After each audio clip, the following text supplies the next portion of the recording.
was. Okay, can I ask a question? Uh, No. I this You is just did? I'm incredibly dense. What is it about dentists? You said something. What You said is it? something. I don't know. You said something about when we were talking about the numbers and Justin made a comment. You said something. Oh boy, this is gonna be worse than going to the dentist or something like that. Oh yeah, yeah. Well, because I no, not the numbers, just Justin bragging. Just Yes. just that, and yeah, Yeah, and yeah. that's what the dentist reference was, and so now Right. Okay. Okay. I get it somebody now. brought that question up, and then I I had, look. you know. I was so distracted today. I didn't even put two and two together. So, all right, we're ready. Let's do it. All right, Jesse, you ready? Yep, Are we ready? Are we we're hot. on? We hot? Hey, All right, three hot dads ready to go. nowhere to go. Nowhere to go. All right, three, two, one. Welcome to Nintendo Dads, episode 291, recorded on August 6th, 2020. On tonight's episode, Nintendo numbers, dentists, more numbers, and Amico Dads. Jesse, you know what to do.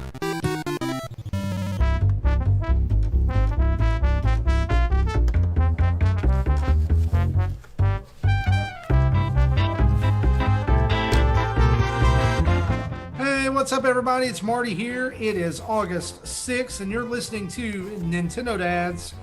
We hope you're having a great day wherever you are. Actually, when you're listening to this, it's probably August 7th, and Jesse does not know how to put on a gosh dang face covering mask. It's hard to do with headset on. Well, yeah. So, breaking news here out of the Nintendo Dads headquarters. You can head over to nintendodads.org and get your very own Nintendo Dads face mask right here. We don't just want you to be safe, we want you to be healthy. And that's why we built 10 layers into our masks. All right. You can't breathe through them, but you'll be safe. All right. You can also pick up that Super Smash Dad shirt or sticker over there. And this is quickly turning into a commercial. And who wants that, guys? Man, what a week. We've had game announcements. We've had numbers.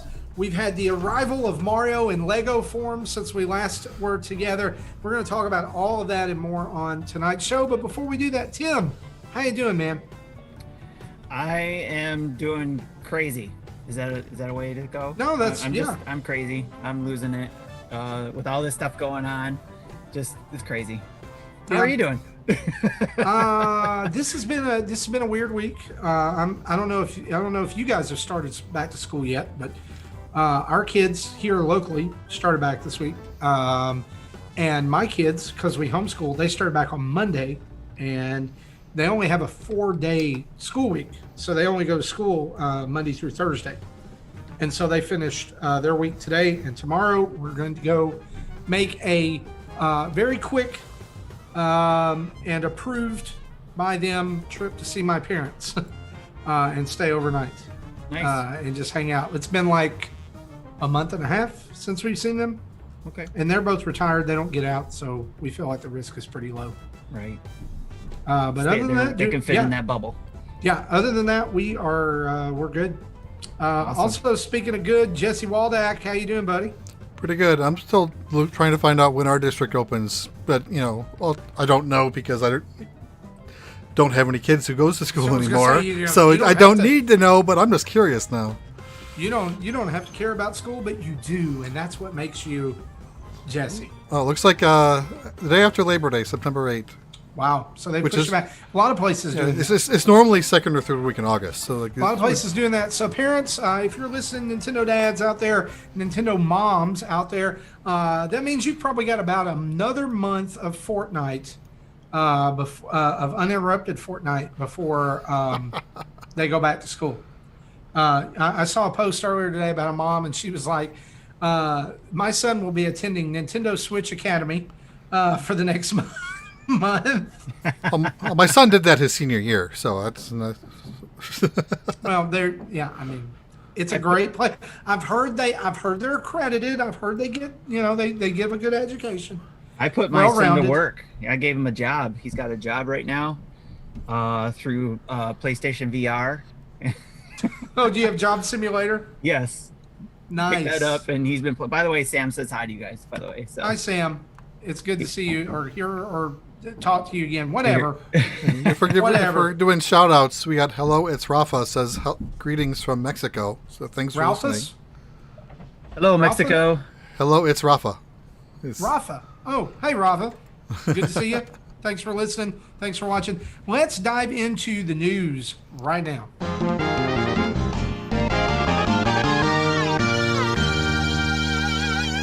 And our news each and every week is brought to you by you guys over at patreon.com/Nintendo Dads, where you could jump into our community for just $1 a month and be part of the Discord, get access to chat with the dads, chat with other patrons, monthly mayhems, and all kinds of other stuff, all the way up to $30. You become a Patreon producer of the show, and you get to be on the show.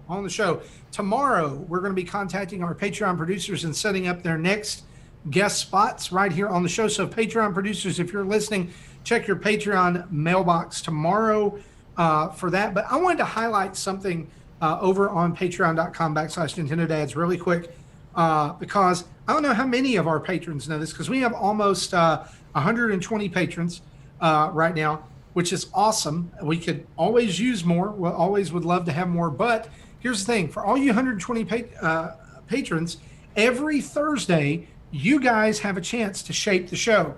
At 11 a.m. on Thursdays, usually, a poll goes out for show topics.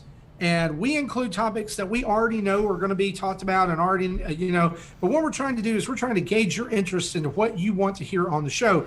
But we've started including an other option down at the bottom because, let's be honest, some weeks are slower news weeks than others, right? And so you can vote. You can vote in the poll if you're a patron. You only get one vote. It only counts once. And if you vote other, then you can go down and put your topic in the comments, and we'll get to that during the show. Because if you vote other, that's not just a throwaway vote. It's not just a wasted vote. But it's like this week, there was a certain game announcement that we're about to talk about here in just a minute, and that was the most voted topic, which moves it to the top of the show. So you can go over at patreon.com/Nintendo Dads. You sign up, even if you're a $1 patron, you get that email once a week on Thursdays. It takes you to the link for the show poll, and you get to be a part of the democratic process of shaping Nintendo Dads each and every week. Pretty cool. And there's other bonuses too. Yes. So tons of stuff. Head on over there right now. And if you join up and you're a first-time patron, we shout out your name here on the show. And so, yeah. You know what's crazy is we even had some, I'm just going to go ahead and say this because they're on there. We had some Nintendo moms join the Discord this week. Yay. Juniper and Nora, welcome. Welcome to the Discord. Welcome to Nintendo Dad's Patreon. Does that mean we have to behave ourselves now? Yes. Okay. It does. It does. Watch out, Drew and John. They're coming for you. Well, I mean, technically, we have to behave ourselves. Technically, they can't. Like, I've been around them enough to not like. They can't. True. No, and that's okay. I think we're fine because if they're anything like my wife, they went straight for the After Dark area to see what that was all about. Yeah. Yeah. Well, there you go. I don't have much to comment there on that one, other than He's like, I hear a lot about this. I'm going to go check this out. Let's head on over into some news. This week, Nintendo did what Nintendo does and dropped another Shadow Drop announcement on, I believe this was Tuesday, correct? Tuesday morning? Tuesday or Wednesday, I don't remember. I think it was Tuesday. Tuesday morning. Nintendo announces Pikmin 3 Deluxe, after months, nay years of speculation, will be coming to Nintendo Switch on October 30th. This was only announced via tweet, YouTube trailer drop, and PR. So this is not Pikmin 4, which has been in development since 2013 or whatever. I guess they're still growing them. But it's coming out on October 30th. It is going to be a brand new, or not a brand new. It takes a while to crossbreed that new color. That's right. That's right. Well, I'm going to come back to that, Jesse. Remind me. Remind me about the new color, because I'm going to come back to that. Okay. This is a whole real game. So it's $59.99. It's going to be, which translate, if you're near a Walmart, they've been selling them for $10 cheaper here in the States. So $49.99. But it includes the original Pikmin 3 game. It includes brand new side story missions with Olimar and Louie, and all of the DLC from the Wii U version, as well as the whole story can be played in co-op mode, new difficulty options, lock-on targeting, optional hints, a choice to play in a more relaxed pace, and bingo battles for head-to-head multiplayer matches. 6.5 gigabyte file size, releases on October 30th. It's preload live right now. Too bad you can't use one of your vouchers for it, because those are expired. So yeah, I hope you spent them all. At least in North America. In other regions, you can probably you can still buy vouchers. Yeah. So if you're keeping count here, guys, that raises Nintendo's ports for the year to 3. Am I correct on that? That's what Justin was saying in his jabber. So we have 3 for the year. 3 for the year. This, so Tokyo Mirage Sessions, and Tokyo Mirage Sessions, and Xenoblade Chronicles, and Pikmin 3. Yeah. Everybody who listens to the show already knows what I'm going to say about this. And so I'm going to hold it in till the very end so we don't disrupt this segment. Okay. So one thing I wanted to, when Paper Mario was announced, I suggested that they'll probably do this for a while to announce games after they've gone gold, meaning the game is done, it's ready to ship, and they with it being pre-purchasable and download a build now, that happened. So I set up a little soundbite to go similar to Justin's soundbite. Jesse was right. Jesse was right. Jesse was right. Yes, that is. That's what we kind of. I will probably I will probably be the last cast member to get one of those. just being honest. So guys, are y'all excited about Pikmin 3? I mean, that's I guess it's a big question, because right now, Nintendo is giving us a bite-sized feed of what's next, and we'll talk about a little bit about what's next here in a little bit. But we at least know that there's something coming now. Last week we were kind of talking about, we don't know what's coming. It's doomsday. The sky's falling. We know what's coming for October. Does this game matter to you? Are you excited about it? I'm looking forward to playing this again, and I will buy it and we'll play it again. I would have been nice if it wasn't a 3-month wait, or but that'll just give me more time to replay another Dragon Quest game, I guess. Or go back to Animal Crossing. No, I've tapped out of that. Okay, all right. So Jesse's in. Tim, what about you? Pikmin? Yeah, I never got to play it, so I like the opportunity to be able to play it on the Switch. So you've never played a Pikmin game? Never, except for, if you count, the Nintendo, what was that called? The Nintendo Land. Nintendo Land, yeah, where they had the little. And Pikmin. That's and just to be honest, I mean, that's kind of like Pikmin, but not really. I mean, it was fun. It was same Pikmin gist. Light. It was Pikmin Light. Yeah. But you got the idea. I mean, you're running around with a group of sprouts with. I'll tell you, Nintendo Land playing that made me interested in Pikmin to try it out at some point, but I never got around to it. So, will I get around to this one? I don't know. So why didn't you ever get around to it? Because it was usually playing something else. Okay. Either on 3DS, because 3DS was the portable device, and I usually played more on my 3DS than I did the Wii U. So. For me, I'm out. I'm not like. Here's the thing: Nintendo makes games that I am not interested in, and I'm okay with that. Like, there are some people in our Discord and in our sphere of influence that are flipping out about this game. right? And I get that. Like, and I'm not going to throw shade on them or anything. This game is just not for me. I've tried all 3 Pikmin games. I've tried 1 and 2 and 3. I own this currently on the Wii U. Yeah. I still have my Wii U hooked up. If I want to scratch the Pikmin itch, I'm going to pull it out and I'm going to play it on the Wii U because I really don't. Now, the only thing that's appealing to me in this is the whole more relaxed pace and difficulty settings, because I always thought that Pikmin was too hard. I don't like, I am a stickler. I don't like to lose Pikmin.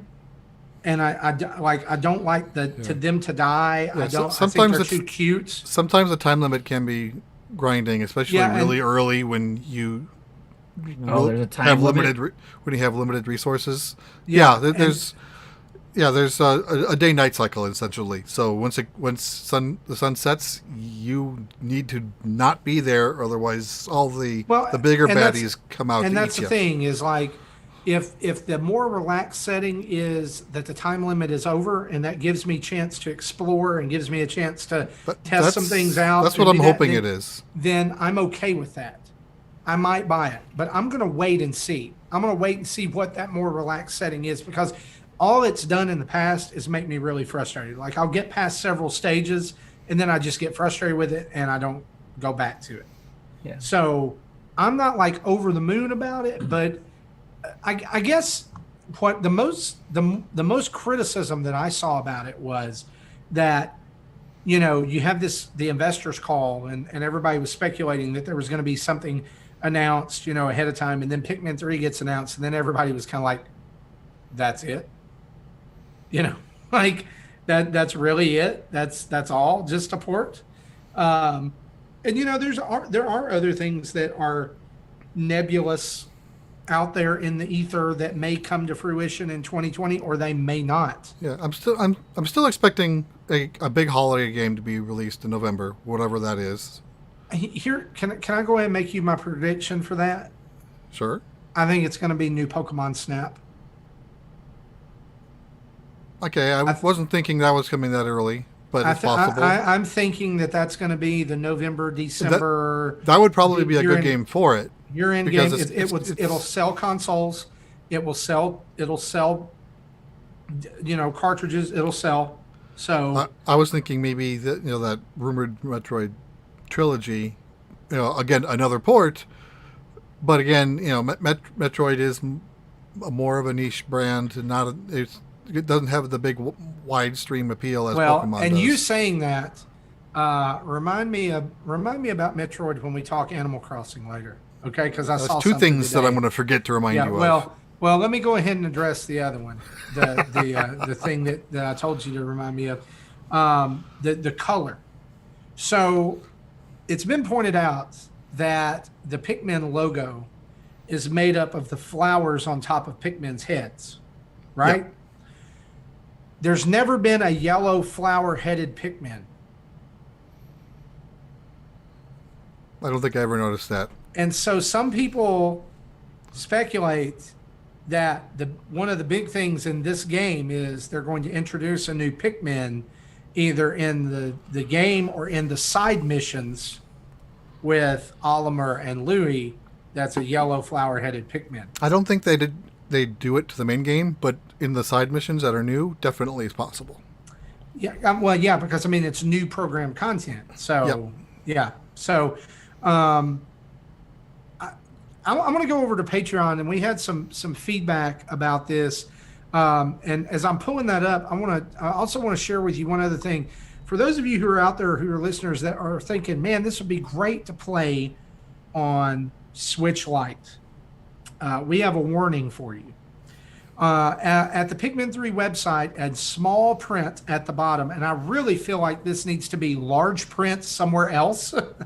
It says if you're playing like a Polygon headline. Yeah, it needs to be up at the top.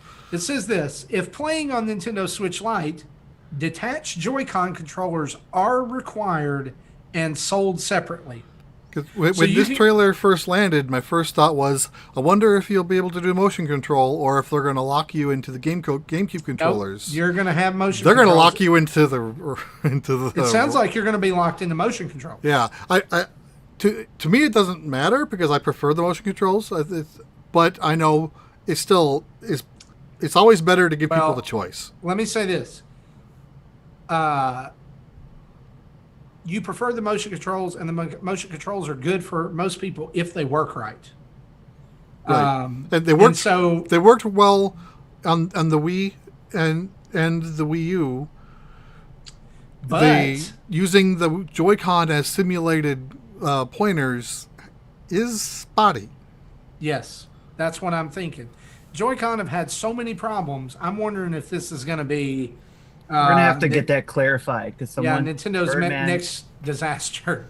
Birdman's saying that Nintendo it's only for multiplayer, not solo. That you have to have the Joy-Con controllers. Okay. So we're gonna have to get that clarified. And this and is that would make sense to me. And Birdman's right. I'm glad he's saying that. I'm thinking this is not a detail that you bury in the fine print, especially if you're highly touting that co-op is the whole story can be played co-op. Because to me, that's like, okay, maybe there's some disappointment set up here. Not everybody's going to play co-op on their Switch Lite. But co-op on a Switch Lite is going to be even an extra pain because, that screen's moving. Could you imagine how tiny those Pikmin are going to be on the Nintendo Switch Lite? Unless both players have external Joy-Con to keep so they can play it in tabletop mode. That's going to be impossible to do. Yeah, it's going to be rough. Maybe that's why it's buried. I don't know. Over on our Patreon, Jesus Amata says this, regarding Pikmin 3 Deluxe, I'm with the internet on this one. Nintendo is flailing and trying to show investors that they are still working on things, but why rehash Wii U games now? Understandably, not a lot of people had a Wii U, but there are now a few games that are Wii U exclusive and that Nintendo can't go back to. That well is drying up. What's next? Wii remasters, GameCube remasters, heaven forbid, N64 remasters. Stop going backwards. People have been asking for these, so it's not out of the realm of possibility. Stop going backwards. We need to go forwards and get the new out. We need to keep attracting more people to Nintendo. I'm not trying to bash Pikmin 3 Deluxe. I'm happy for it, but come on. Nintendo is taking leaps and known for taking leaps and taking chances. Where are they now? Have a great show. I'm going to say this. I am offended that you would call the well dry when Super Mario 3D World is still in it. That well is overflowing. That well is full, and I'm sorry, I could not keep it in my body anymore. This is now two. I think as Nick who said that it would have been best if they had something new to go with this also. I'll agree with that. And thank you for distracting me, Tim, because I was about to say something that would probably get me in trouble. Like if it was, hey, here's this, and then boom, and look, I just said a minute ago, Pikmin's not for me, but if they'd have said Pikmin 3 Deluxe is coming October 30th, and guess what, guys? Pikmin 4 is in development right now for 2021. Yeah. That would have been perfect. Yep. Just unfortunately, just like what Dan is saying in the chat, Blockfort Gaming, COVID is screwing everything up. Yeah. And I don't think they want to have another instance of Bayonetta 3 and Metroid 4 and Breath of the Wild 2, where they announce something so early to appease the fans that it just takes so long for them to finish it. I'm calling this right now at the pace that they're going in. I don't think that's a good sign for them to do that. Breath of the Wild 2 will be the last game on the Switch. Maybe it'll be like Breath of the Wild was dual platform. Maybe this game is dual platform with Switch 2. Maybe so. Ariel Bujosa says, I echo Jesus' thoughts. That being said, I've never played Pikmin, and I'm excited for the opportunity. So, Tim, they're like you. This is a franchise I've overlooked for too long, and every time I think about playing it, something else comes up. This time around, there are a few new titles that pique my interest in the same time frame, or there are few new titles that pique my interest in the same time frame. Perhaps it's finally time to help Captain Olimar rather than malign his Smash character because I don't know how to use him. Dave Ernsberger, Dave Ernsberger, who's a patron of the show as well as a Patreon producer, I love this. He says, I'm very excited about Pikmin 3 Deluxe. Pikmin changed my gaming life, which is why my gamer tag is PikminD. Sure, it's a re-release, but it's gorgeous and a wonderful little strategy game. Ah, those poor Pikmin when they die. Is there anything sadder, or is there any sound sadder than that? Right. Mm. Yeah, And look, I've said with other types of genres, in general, if it's a genre I don't like, normally I don't like it, but there is that one or two games that kind of make an exception, like SteamWorld Heist was more of a turn-based strategy game that I liked. Pikmin was that for me with real-time strategy games. It's a real-time strategy game. No, it has a different little bit of flavors to it, but I thought that's its core. And I don't like StarCraft. I don't like Warcraft, but this game I liked, and I'm looking forward to playing it again. And I'm really looking forward to Pikmin 4, as I've mentioned in previous weeks. awesome. Yeah, I know that for some people, like Pikmin is their cup of tea, and if that's you, then October 30th is going to be a grand old time. Yeah, that's the biggest thing. Is just us Nintendo fans. Obviously, we bought everything we could on the Wii U because it was limited library. So we've played this for a lot of us. Like I said, I didn't, but I have it because my kids played it. But now it's an opportunity for these 60 million people that we're about to talk about, numbers-wise, to have an opportunity to check out a game that only a limited number had tried. Here's the deal. I have no doubt at this point that every Nintendo first-party game from Wii U is going to make its way to Switch. It's a matter of timing. And I do believe that at one point we will get the holy grail of Super Mario 3D World. I wish it was now. I said to somebody on our Discord, and maybe it was in the lobby, we were talking about it, that for me personally, as a Nintendo fan, this is going to be a really rough half a year, I think. Because I am more into the platformers and the Mario and the Zelda and Metroid. A lot of the fringe titles like Xenoblade and Pikmin, I just really am not into. And so, and I'm not. It's not because I haven't tried them. I bought Xenoblade Chronicles twice. I bought Pikmin 3 times. I've tried these games. Yeah. I just don't care for them. And if that's all that there's going to be, then I'm like, they're kind of making me make the decision to go ahead and buy a PS5 because I'm going to buy one anyway. But you should anyways. What I was waiting on, was to see what Nintendo had coming out, and to see where I would rather spend my money. And I would rather spend it on the Switch. I would rather support Nintendo if there's going to be games that I really want. I'm going to tell you this right now that, and I'll try to keep it limited because I know we want to move on to the next thing. But if you're a video game fan, in my opinion, you should have a second console because, especially if you only have a Nintendo, you will not be satisfied with what they provide on their console alone. I learned this a long time ago and definitely had to get that second console. If you can get all three, great. Ever since GameCube era, I've always had a Sony console to go with it. Yeah. Yes. And it could be, now Tim, with Xbox and with honestly, right now, what I'm waiting on is Ghost of Tsushima to go on sale. Yeah. Because it will around Christmas time, because all Sony exclusives go down to about $20 at Black Friday. And so I'm going to wait and buy Ghost of Tsushima then. Honestly, if you're talking big name titles, the only thing between now and the end of the year that's coming out on Nintendo that is for me or that I'm excited about is WWE Battlegrounds. Yep. And that's disappointing. And to me, as somebody who willingly wants to throw a lot of money at Nintendo, it's a little disappointing. I'm in the same boat. I want to be able to concentrate on one console because I know I start spreading myself thin going to other consoles and stuff. Right. But I want everything on Nintendo. That's why I really want EA to bring Madden to it or something like that, or some of these other games that you think should be on the Switch are not there. Yeah. Or even Nintendo's own games, like Metroid Trilogy. Why isn't it there? Like in the past, when there's been a first party drought, there's always been some really interesting indies that came out that filled that gap for me. But like, I don't know if you guys have noticed this, but one thing that the pandemic has been really good at is increasing the amount of shovelware on the Nintendo eShop. It's bad. Like, it's worse. It's probably at its worst right now. Yeah. It's at its worst point. I mean, you go in and look at what came out today. I didn't even have a chance to do that yet. I'm talking about it's god awful.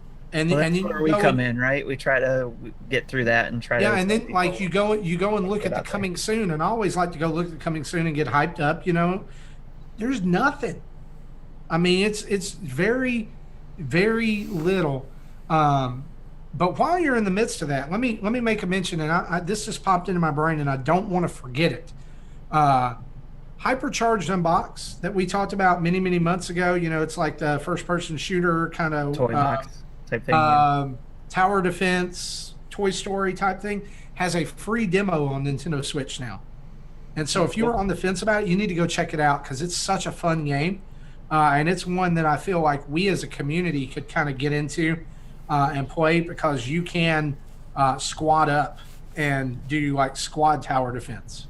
Nice. Which is pretty cool. So that's free. And they actually contacted us and were like, would you guys mention this on your show, that there's a free demo? And they've been great about updating that game with lots of content post-launch. Cool. And so Hypercharge Unboxed, you can go check that out on the eShop right now. So guys, before we move on, I wanted to quickly kind of plug Justin put out another Justin Jabbers this afternoon, so that's out in the feed, and he kind of walks through the numbers about why Pikmin 3 on the Switch is a good idea from a business standpoint.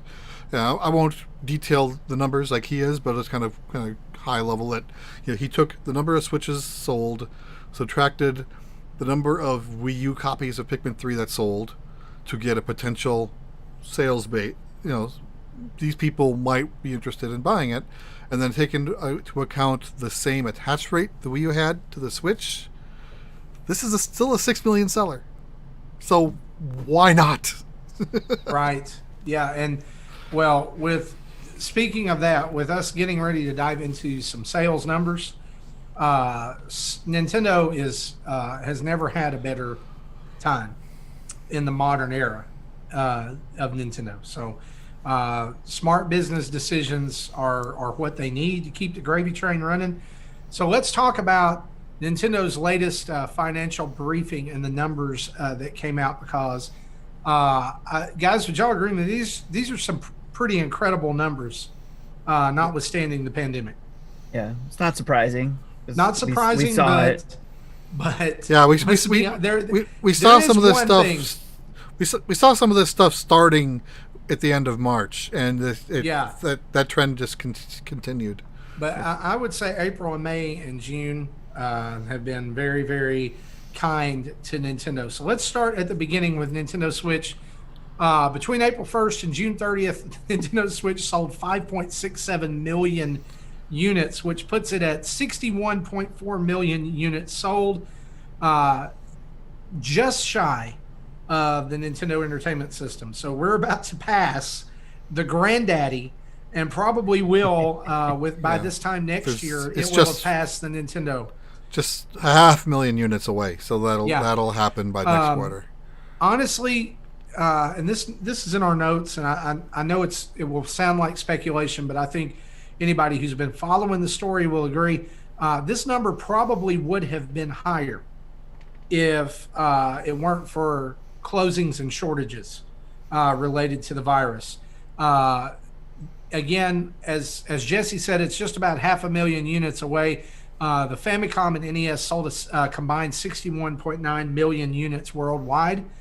The only system that has sold more units at this point than the Switch is the Wii, which has sold almost 40,000 more units at 101.6. Yeah, 40 million, which is, wow.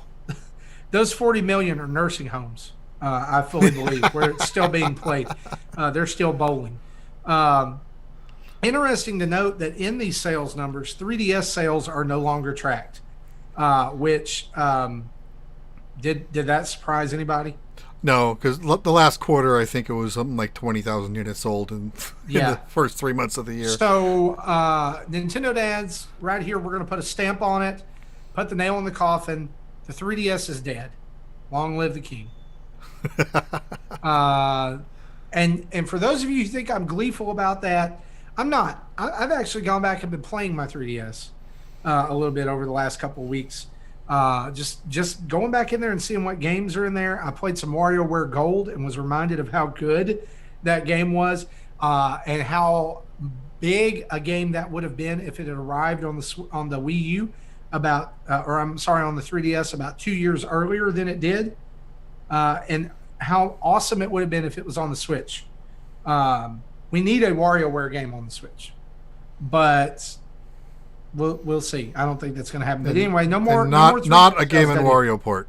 No, that one could stay on the Wii U. Yes, get it away from here. The only thing I liked about that game was the Francs, fling the Francs.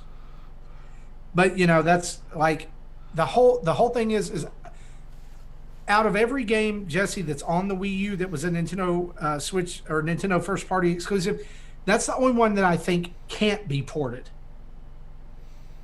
because of the way it integrated with the TV and the tablet. Yeah, and like draw a line that is 4.5 inches long.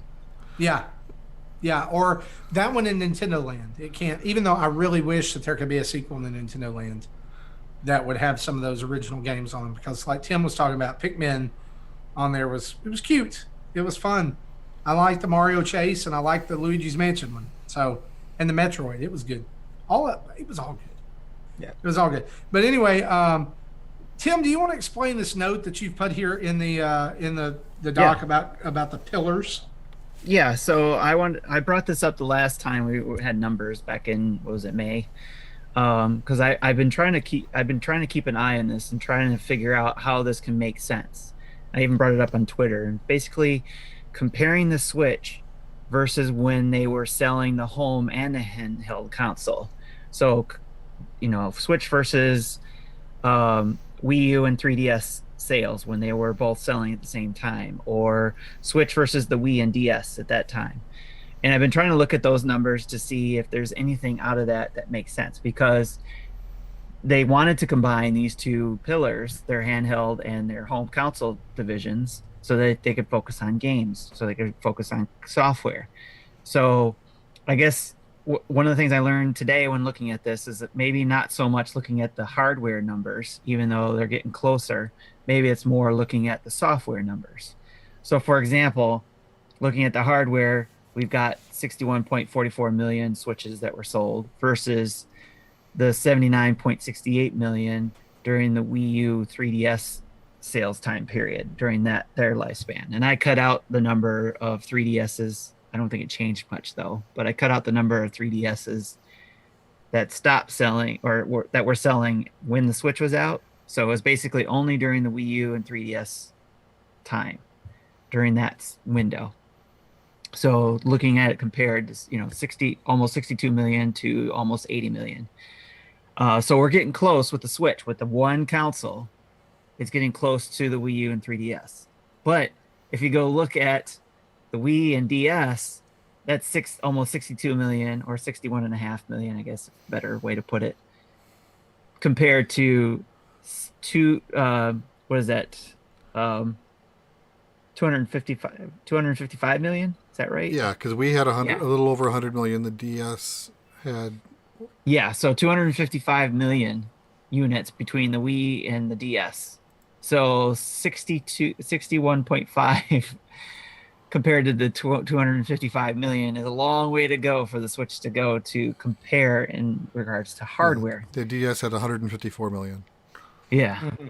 So it was kind of interesting to look at that at that time they were really booming with the Wii and the DS, selling two consoles. And then when you look at the software side of things, again, we're getting close when it comes from Switch compared to the Wii U and 3DS era. So it's 406 million software units versus the 428 software units for the Wii U and 3DS.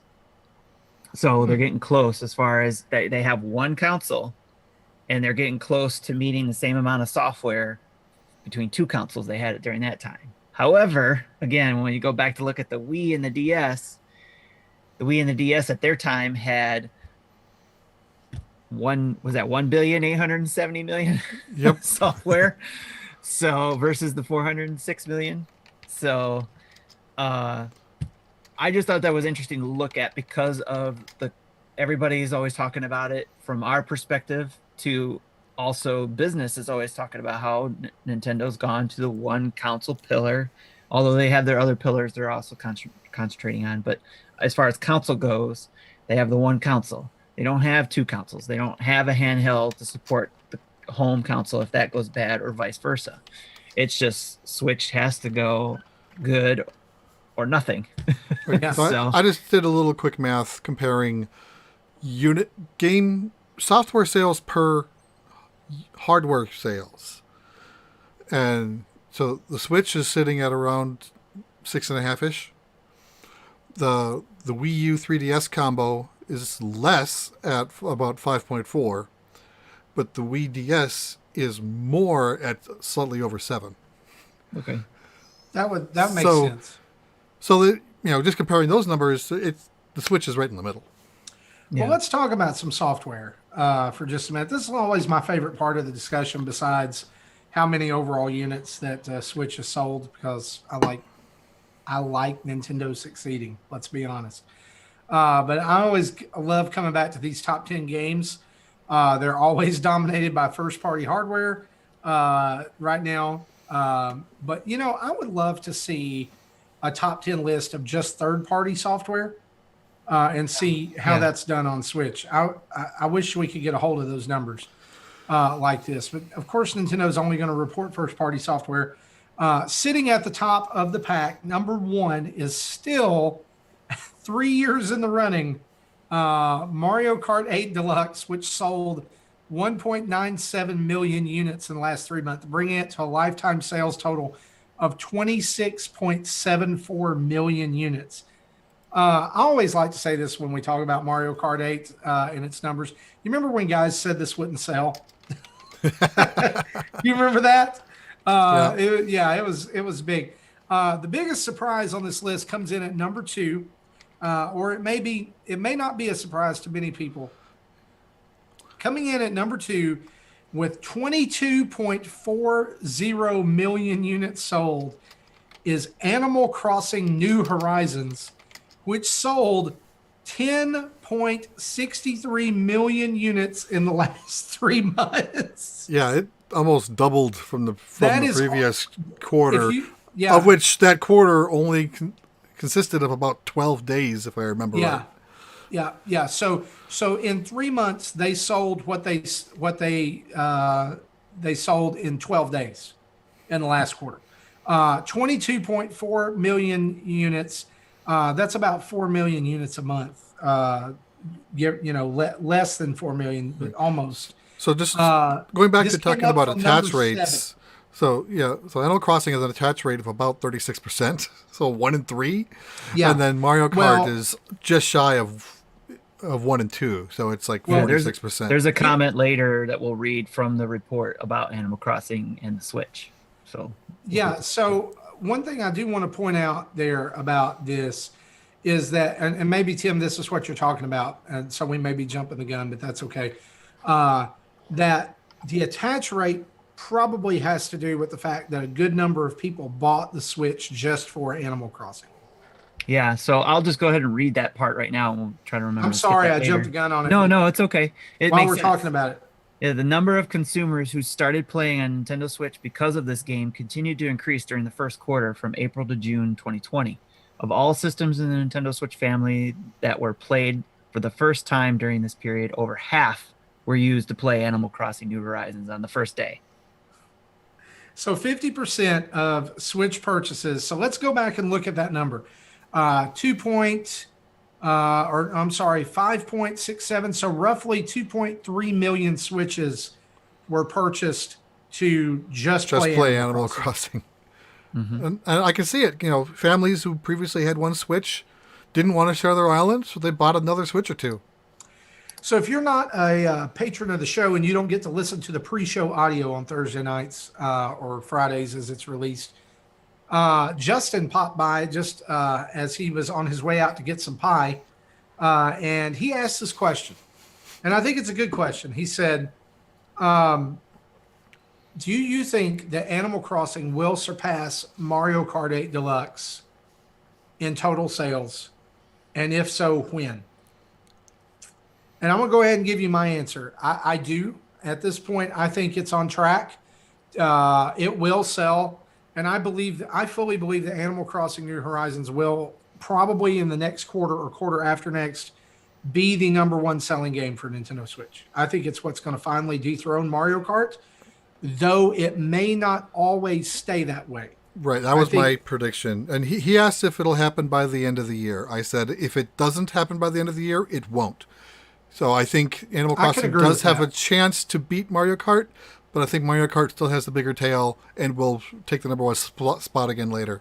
Well, it's going to be interesting to see the difference in Mario Kart. It does have a head start, but I think the difference in Animal Crossing and Mario Kart is continued support. If Mario Kart gets more DLC, it's going to ignite. I mean, it's going to be unbeatable. But the question is with Mario Kart's growth per quarter shrinking, because it went down from last time to this time.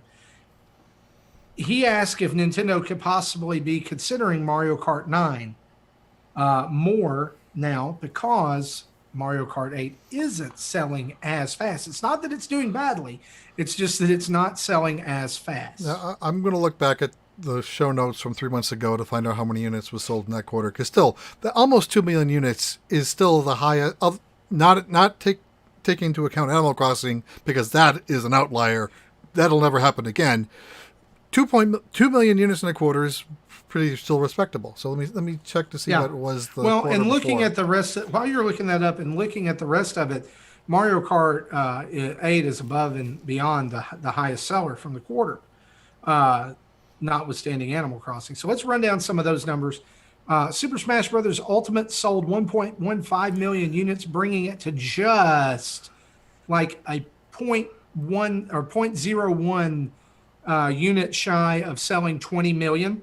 It's 19.99 million. So it came down from number 2, unseated by Animal Crossing. Okay, you're going to like this. Mario Kart sold 1.8 million units in the first 3 months. So they actually sold better in the second 3 months of the year than the first. So it's not slowing down. No, it probably has a bump because of the extra bump in the Switch sales. I would think that there's some people who are buying Animal Crossing and Mario Kart at the same time. Yeah. These units are not because of people who had a Switch for 3 years and finally getting to it. These are people who are buying Switch for the first time and buying, 1 out of 3 of them are buying. That was why I said when he asked that question, I was hesitant to say yes, because I was thinking that all those people who bought Animal Crossing and are playing that didn't buy anything else, maybe.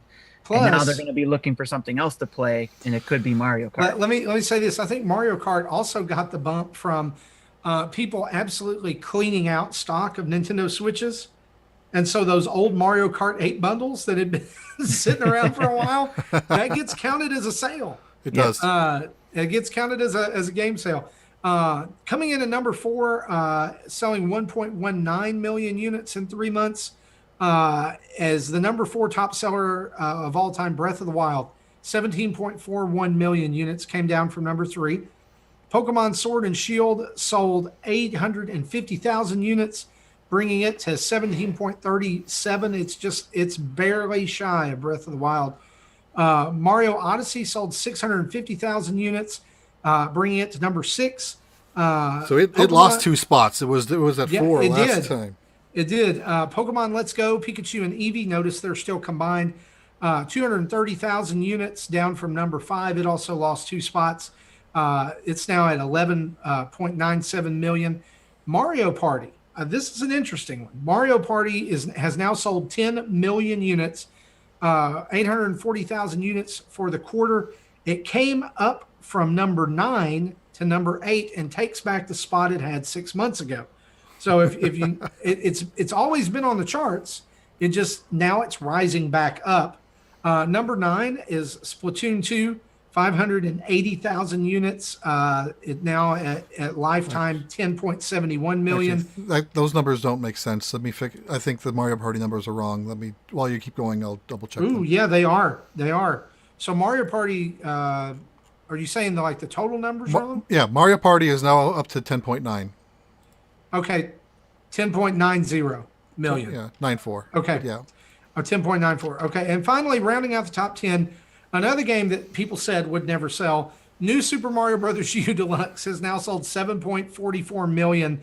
It sold almost 840,000 units over the past quarter. And in addition to these above, 3 more games have sold 1 million in the last 3 months. That's Xenoblade Chronicles Definitive Edition sold 1.32 million.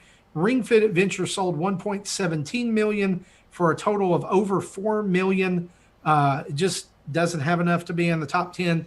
And Clubhouse Games, 51 Worldwide Classics, sold 1.03 million. And it was only out 30 days.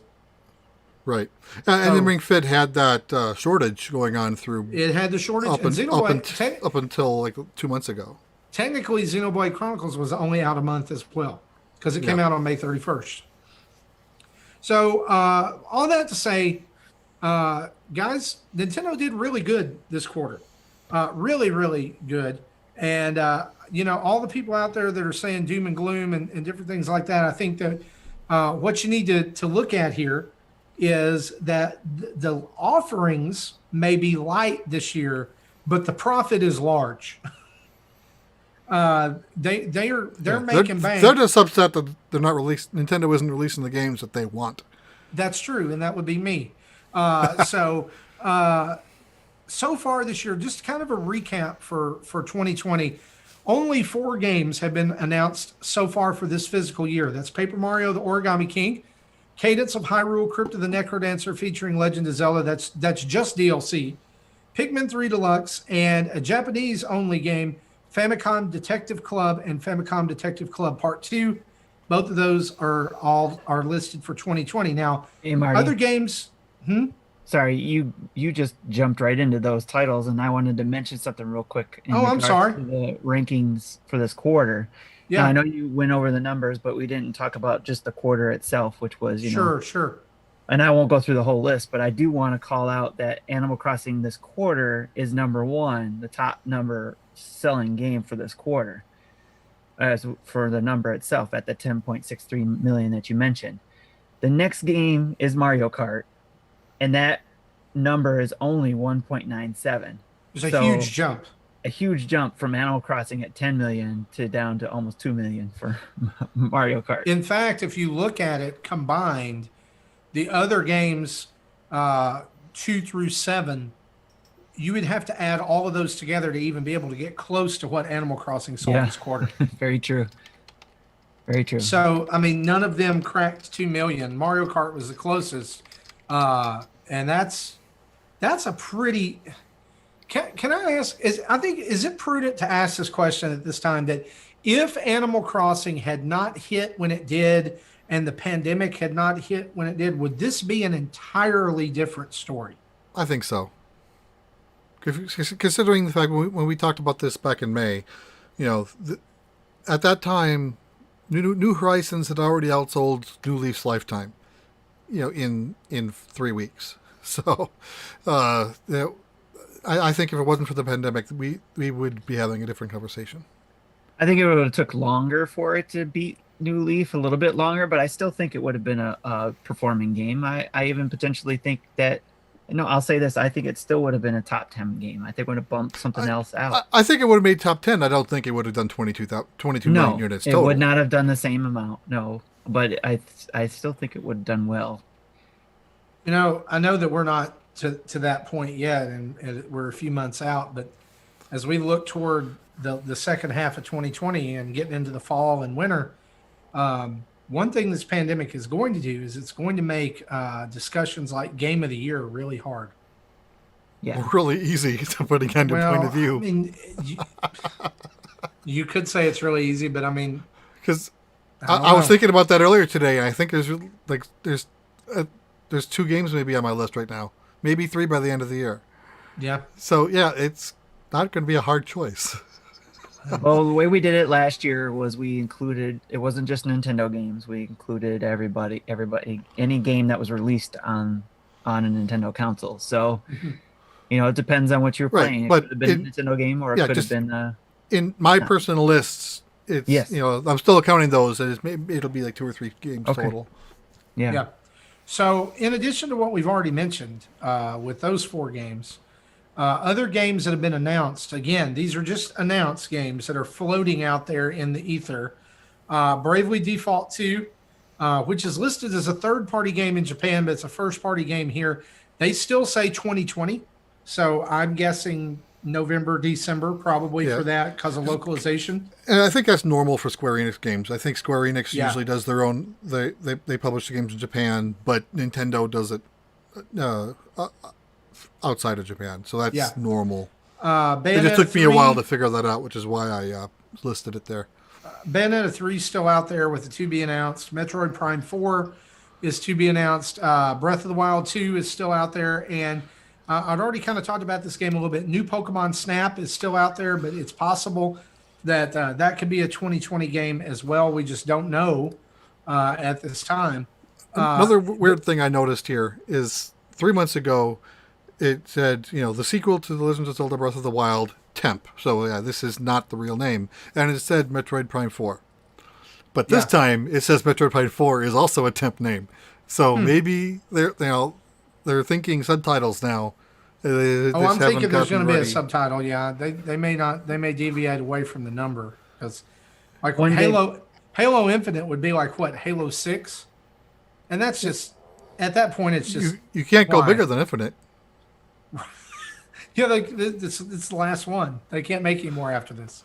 We also have one more other game that we forgot to mention that is coming this month, August 27th, Final Fantasy Crystal Chronicles Remastered Edition. Oh yeah, that is out, and that should be shouldn't be a huge release, but it should be big. I mean, like I said, that's one I'm looking forward to because I played it on the GameCube. So. Well, it wasn't mentioned before because that one isn't being published by Nintendo. That's I have it listed down below as third parties. And my bad. So if you're looking outside that first party window, there's 19 games that are kind of still out there that were mentioned to be coming out 2020. Some of them have already released. Yeah, these are the third parties. These are not Nintendo games. Rogue Company and Crosscode have already released. Catherine Full Body has released. Like we said, Crystal Chronicles is coming. Doom Eternal is still out there with no release date, which I really hope is this year, but because I'd like to play that. But there's a Japanese list that includes games that aren't in other regions. And the question that we're asking is, does that mean that they're expecting them to be released after March 21st? And there's some games here that you guys have listed, and I want to kind of do an update here. Shin Megami Tensei 3 Nocturne HD Remastered. It didn't get a release date. Jump Force Deluxe Edition did not get a release date, but Apex Legends did say that it was coming fall 2020.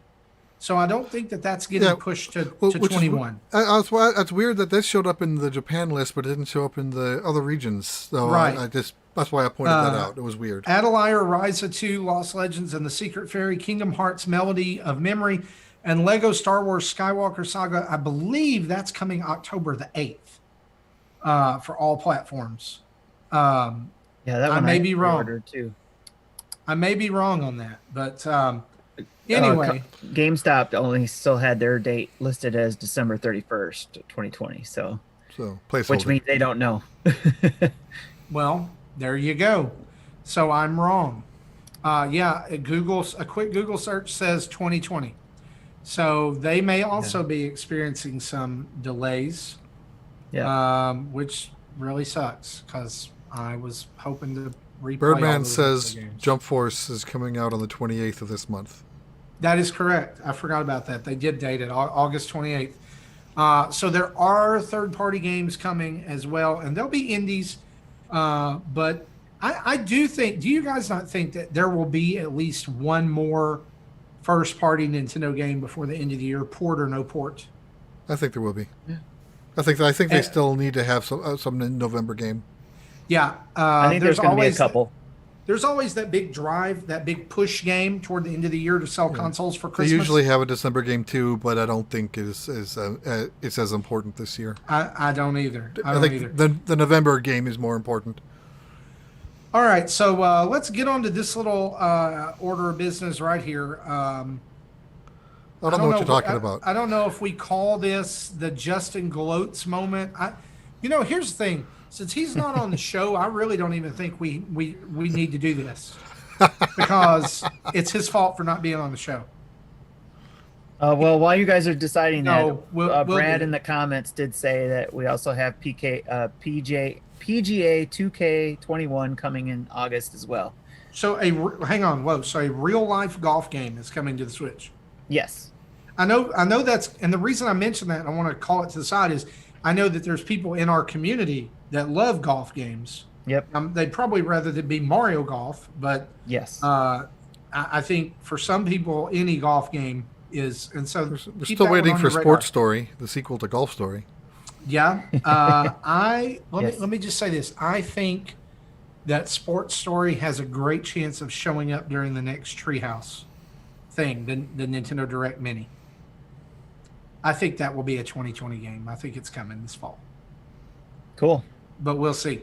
So let's get on with this business. On the May 8th, 2020 show, Justin said that the Q1 2020 Nintendo financials, when they came out, would show that Animal Crossing New Horizons had passed Mario Odyssey and Breath of the Wild on the top 10 list. So we have prepared a little soundbite just for him and for your listening pleasure. Here it is. Justin was right. Justin was right. Justin was right. And that's all we're going to do there. So, So all when we were talking about all the Animal Crossing stuff too, just real quick about that, we already mentioned about them talking about the attachment rate to the Switch, but also the bump that Animal Crossing Pocket Camp got as well because of they got record sales and use from that app, okay. just from the synergetic effect of the promotion and release of. I honestly forgot that app existed. Just going to be honest. Yep. Well, hey, That's mobile app speak for psychological profiling. And that comes from a developer, guys. So there you go. I thought this was interesting. Digital sales numbers accounted for 55.6% of total software sales over the last quarter, which, right? That's people are staying home. But I thought this was really cool.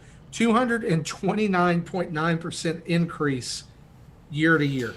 Well, so that's another because all the game stores were closed for 3 months. Sure, yeah.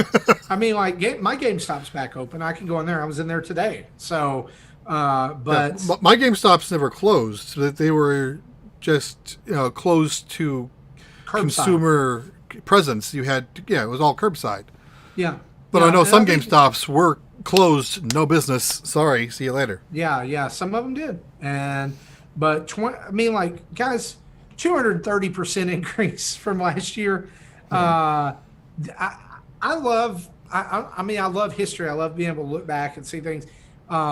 For like this whole time frame is going to be something that like consumer analysts study for years, Right. to come. It's gonna be part of marketing and college degree. Yeah, absolutely. So, guys, it's really our big Nintendo news this week. We're going to throw it over here to Jesse for just a minute. He got some news this week about the Intellivision Amico. And I know if you're a retro game fan or you remember the Intellivision or Tommy Tallarico, then you have a little bit of nostalgia in your heart for things like this. And so, Jesse, why don't you just briefly outline what the crap's going on with the system? Why should we be having it on our radar? Okay. Amico Dads. Amico Dads. So I think it was about 2 weeks ago. Tommy says we're going to do a special event August 4th. Register for it, and we talked about this on the show.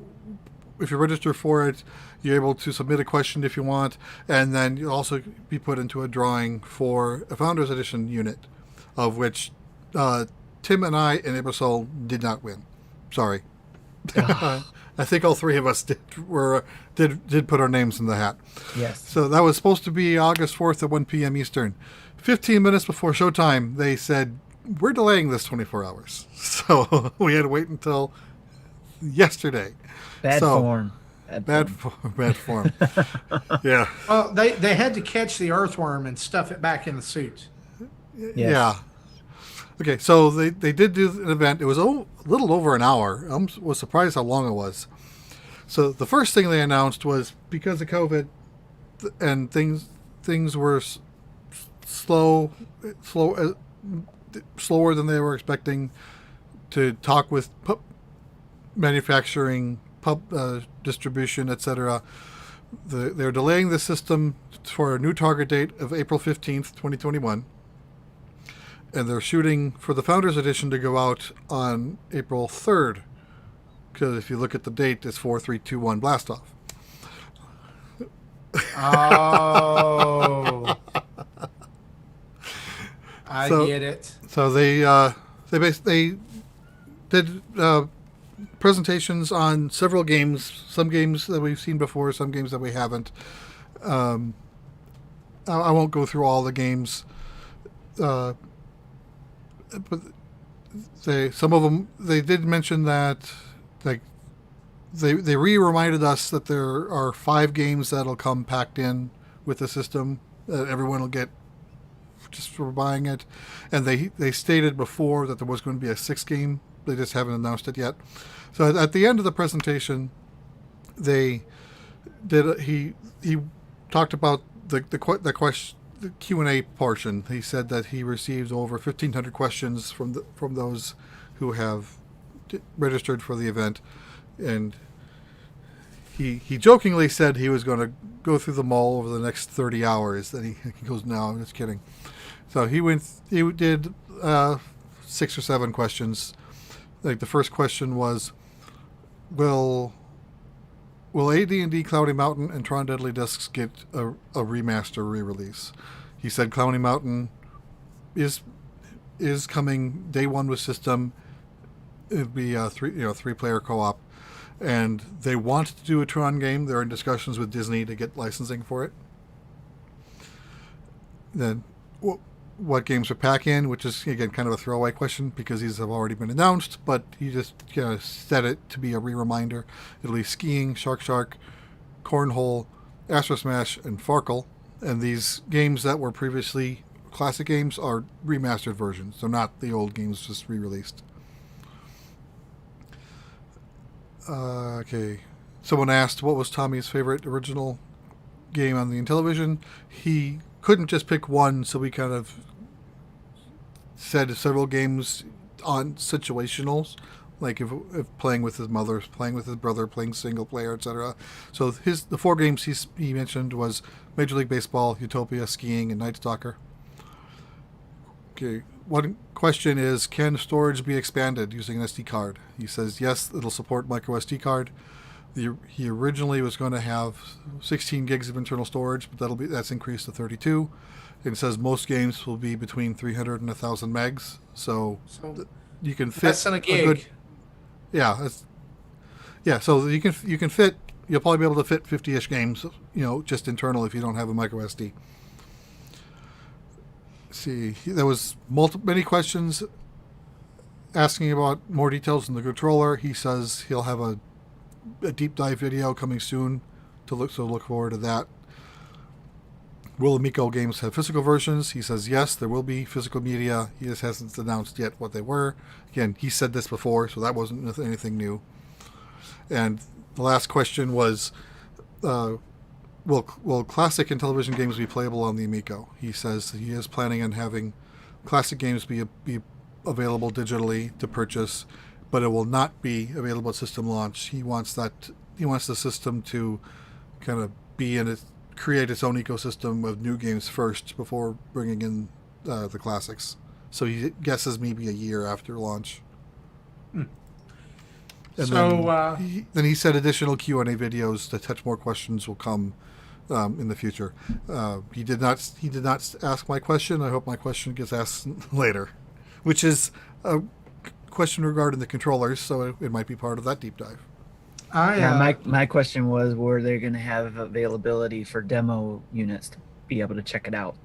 That's what I was wondering about. So I do have a question. I'm going to send it in, and that is, can they put Cool Spot, which Tommy did the music for, on this system? And if so, I will buy one. It's a fun game.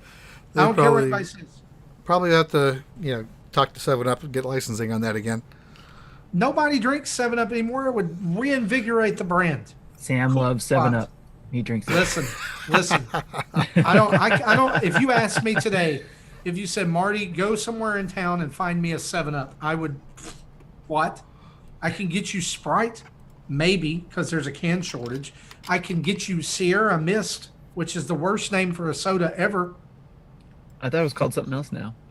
Mist Twist. There it is. Yeah. Oh, that's even worse. Yeah, I know. And then if you really want me to, I can go down to the Dollar General. And I can get you some, if you're looking for Mountain Dew, I can get you some Mountain Holler. Holler. Mountain Holler. That's they still have 7-Up where I'm at, so well, that's because you're a Yankee. But anyway. Michigander, dude. That's what I never thought that I would say on this show. Are Michiganders considered Yankees? They must have lots of 7-Up in Minnesota. But anyway. I have to say that the Miko is, I'm looking forward to it. I've been on the fence about buying it day one, and I'm still on the fence. And I think eventually I'll get one because I think it is a great system for families. And I've seen that mentioned many times whenever I've been in YouTube videos. I see people chatting about it or when we talk about it. And I like the flexibility of being able to use your cell phones with it. So I think that it's going to be another Ouya. It's possible, but I think it has it. Ouya had potential. I think this has potential, and if it's done right, I think it could be about. Here's the thing. Well, let me finish real quick. I think Nintendo has always said nobody's our competitor because they do their own thing or whatever. But Nintendo has always been about family, and if Amico's going after the family, this could be Nintendo's major competitor. And I agree with that. What I was going to say was, I think you hit on something really important there, Tim, is that Ouya had a lot of potential, but that potential was not managed well. And right. I think that with this, there are some people behind the helm that, have a trusted name that it might be able to, but selfishly, I hope it fails because I want to play that Earthworm Jim game, but I don't want to buy this. Yeah, I hear you. I have a soft spot in my heart for the worm, and console locking it to a system that, I would hope that maybe it would come to the Switch eventually, because Earthworm Jim is one of my all-time favorite third-party games. Yep. I still bust out the NES or the SNES Classic and play that on my. There you go. Yeah. I know it's not on there, but it is.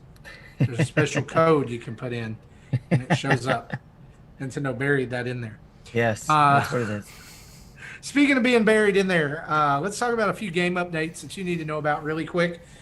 Paper Mario has been updated to fix the previously mentioned game-breaking bug that we talked about on last week's show. So people who were affected by that can now proceed normally. But they also resolved several other issues like missing items and progression and soft locks and things like that. So at least they're listening, and still fun game. When I saw the patch notes to that, I was expecting only 2 or 3 items, but there was like 10 or 12. Yeah, they had a lot of issues. Also, Animal Crossing New Horizons has been updated to 1.4.1, which basically fixed an issue where trees could grow and give you star pieces or other things. No, well, they stopped that. Yeah, no, they got rid of it. They patched it out. Yeah. Yeah, there was a bug people used to exploit to have star piece trees, which sounds like they can't do that anymore. Yeah, it's kind of sad because I don't ever get star pieces. I wonder if they can make it where they can grow a tree that Red will grow on, so he can finally come back to my island. Because like the firework thing is not doing it. Like it just makes me mad when he shows up. I'm like, dude, what gives. They also fixed some issues where Shining Soil disappeared, and where a shovel swinging issue that I've never seen before. And perhaps the most out of the blue update is that Super Smash Bros. Ultimate got an update to 8.1.0 and added a brand new stage called Small Battlefield, which you can now set as your preferred rule in online battles. And now you can also select any stage-specific music for the Battlefield, Small Battlefield, and Big Battlefield and Final Destination stages. So if you want to battle on Final Destination to Megalovania, you can do it. If you want to battle on Big Battlefield to the Nintendo Dogs bathing music, you can do it. That's awfully specific. Well, maybe it's because I've tried it, Jesse. But anyway, that's there. And hopefully soon we'll know about the next DLC character. That'd be great. That's all our news. Let's talk about some events.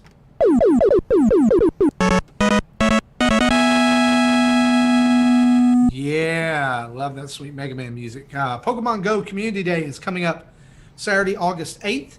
It's going to be, that's this coming Saturday, tomorrow, when you're listening to this on the audio, 11 a.m. to 5 p.m. local time. It features everybody's favorite Pokemon, Magikarp. Yes. Yes. Why did they think this is a good idea, Jesse? Well, the speculation is because, Magikarp has been a Community Day feature before, so people are wondering why are they starting to recycle them and why start here. And the speculation is that this is a prelude to the upcoming Mega Evolutions, so they want people to give people chances to get a Gyarados if they haven't previously received one. Okay, that's cool. Yes. Speaking of recycling, the 16th Maximus Cup is also coming up very soon for Tetris 99. And if you missed some themes, you need to listen up. Starting Friday, August the 14th at 12 a.m. through Saturday, August 22nd, there will be 3 rounds to give you a second chance at getting a previously featured theme. And it will only cost you 50 points instead of 100. So, round 1, starting August the 14th, is going to be the Animal Crossing theme. That will last Friday through Sunday. Round 2 will begin the following Monday, which this is also the first time that a Tetris or Maximus Cup has happened during the week. So I thought that was pretty neat. Round 2 will be Luigi's Mansion theme, and that will be Monday through Wednesday. And as soon as that is over with on Thursday through Saturday, round 3 will start for the Ring Fit Adventure theme. And again, these are all 50 points and not 100 points. So if you suck at the game, you can get them twice as fast. Or you can suck for half the time. That's true. Like if you get eliminated right at the start, you can just play 50 rounds and you can get your theme. So there you go. Just hold down the up button 50 times and you'll get it. Yeah, I'm surprised they're doing this for like 9 consecutive days versus like 3 weekends. I'm also surprised that they're doing this because some of these previous themes have shown up in Tetris 99 that you can buy for 30 tickets, which is a ridiculous price. Yes. You would think that they'd want you to grind that game and play it more. But notice they're not bringing all of them back. Still looking for that Game Boy one. I missed I imagine that they'll have Played additional catch-up rounds in the future. You know what I'm hoping for is when I was, I don't remember what year this was. Maybe I was 14 or 15. I can't remember. I know it's still, I know it was Christmas because I got a 32X for my Sega Genesis. Wow. And it didn't work. So we Maybe took it did. Back. Well, no, when we took it back, I'm glad that it didn't work since it failed. We ended up taking it back, getting the money back, and I ended up having a ton of credit at Toys R Us to buy some things. So I bought some like Marvel action figure collectibles, stuff like that, because this was back when the Spider-Man cartoon was on Fox. You remember the one that came out? Yeah. Okay. So they had this like big talking Venom, and I was really into Venom. But I also bought X-Men for the Super Nintendo, not the Arkham's Arcade's Revenge or whatever, the terrible one, the one that was made by Capcom. Okay. That was super hard. I bought that and also bought Tetris and Dr. Mario. All right, for the Super Nintendo. And what I'm hoping is, since they did the Game Boy theme at one time, that they'll also eventually do an NES Tetris theme, and they'll also do a Super NES Tetris theme. Because I would like different. Like, it doesn't have to be an advertisement for a game. Like, I just like different Tetris themes, and the other ones are okay, but they're not. I mean, like, the Mario one's fine. What I really wish they would have done with those is included the theme that they used for Tetris DS for all of those different ones. You know, like, maybe not the game type, but actually include the theme, because it changed. The backgrounds changed and the music changed. Right. You had like Mario running around and you had Link going through the dungeon. And I just think it would be cool. That would be cool. But Tim, if you ever get a chance to get the Game Boy theme, oh my. I've been looking for it. It's so perfect. If the tickets go down, because like you said, they're expensive. Yeah, I think that one was 50. I thought 50 tickets for the Game Boy one.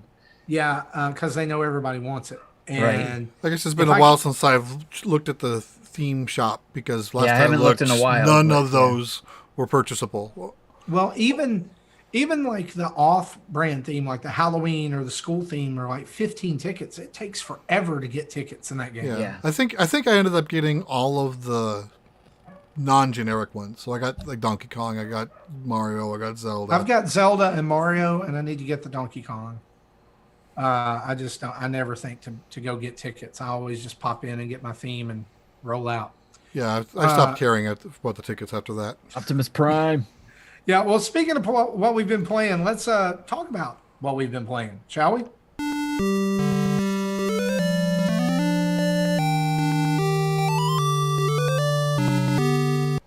Jesse, this week we're going to start with you.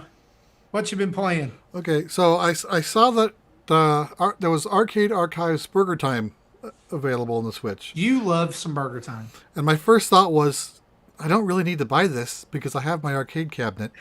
But I'm going to do it anyway. But I like leaderboards, at least on games that I think I'm good at, because I think I have a chance. So I picked it up anyway. And I think that game has latency issues with the controller. Because I tried my Pro Controller, I tried Joy-Con, I tried the NES controller, and but you look at my scores, you think I don't know how to play it.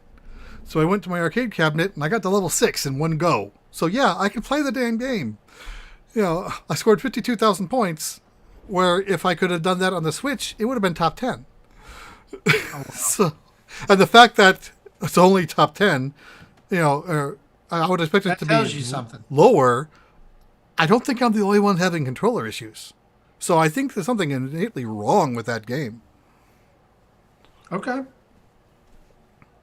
But it's still Burger Time and you still love it. It's still Burger Time and I love it. But, you know, I shouldn't have bought it because I had it on the arcade. It's kind of like, you know, you have several children and one of them is an idiot and they're still your child and you still love them, but... Yeah, something like that. I noticed how nobody would admit to that, but you all grinned. So you know I'm right. Right. And then the other game I played, I think it was last night that I played it, Cris Tales demo, which has been available for, I think, 2 weeks now. I just finally got around to doing it. I don't know when the game's scheduled to launch. I don't think it has a date yet, other than just later this year. But when Crosscode? When Crosscode was announced, I thought it was Cris Tales. So when I saw the trailer, I'm like, that's not the game I remember seeing. And then, yeah, because Cris Tales is what I was thinking of. In the game, it's kind of a weird demo. It starts you off in just like a turn-based RPG where it teaches you the battle mechanics. And it's very Paper Mario-like, where pushing A at the right time increases the damage, pushing A at the right time increases your defense. But then you go up against a boss that you can't do any damage to, and then your companion says, quick, use the crystal. Of course, you don't know what that is yet, and then you get like time warped an hour back. So now you're like in like wandering around town like a Zelda game, or like a town in a Final Fantasy or Dragon Quest game. So you're going around talking to NPCs, learning about them, and during this process, you gain access to two time crystals. One that lets you see in the future, one that lets you see in the past, and then so you use this as some problem solving. One of the puzzles is to like you notice in the future 2 houses are destroyed. So you talk to the carpenter and warn him, hey, something's wrong with these houses. And he says, if I had a certain vial of potion, I forget what they called, I can fix one, but it'll only be enough for one. So you literally have to choose which one gets fixed. So I don't know what that decision will do in the future later on in the game. So then you work your way back to the battle again. So now so all the conversations from that battle are the same, but now you have the time manipulation with you. And so you're fighting goblins. So you can say, if the goblins are on your left side, you can send them in the past, and they'll be younger goblins, which will have different stats. Like it might have more strength but less defense. I don't know what the stats are. But, okay. And then if they're on your right side, you can send them in the future, which will make them old goblins, which will probably have less attack and less defense. Again, I'm not sure. It doesn't say what the stats are, but doing this time manipulation will change the stats so you can make things in your favor. I may have to check this out. And then there's at the very end you get a third person in your party, but you never actually get a chance to play with them. But there's a battle mode outside of the demo story, where it kind of gives you a tutorial on how to use him and lets you play some battles with him. And that's kind of interesting, but where he can poison NPCs. So you can poison an NPC and then send him in the future, and then he'll have like multiple rounds of poison affect him at once. Huh. And you can, similar, you can make, if you send goblins in the past, poison them, then bring them back into the present, and then the same thing will happen. So there's different combinations of the characters' innate abilities with time manipulation. I didn't spoil how you beat the boss. I'll leave that. But again, it's a combination of a skill and time manipulation to make the boss weak. You couldn't defeat the 4, but let you beat it. Now, once you defeat that boss, that you see a little bit more of the story wrap up, kind of like ending the prologue, and then the demo ends. So this is a game I'm looking forward to playing.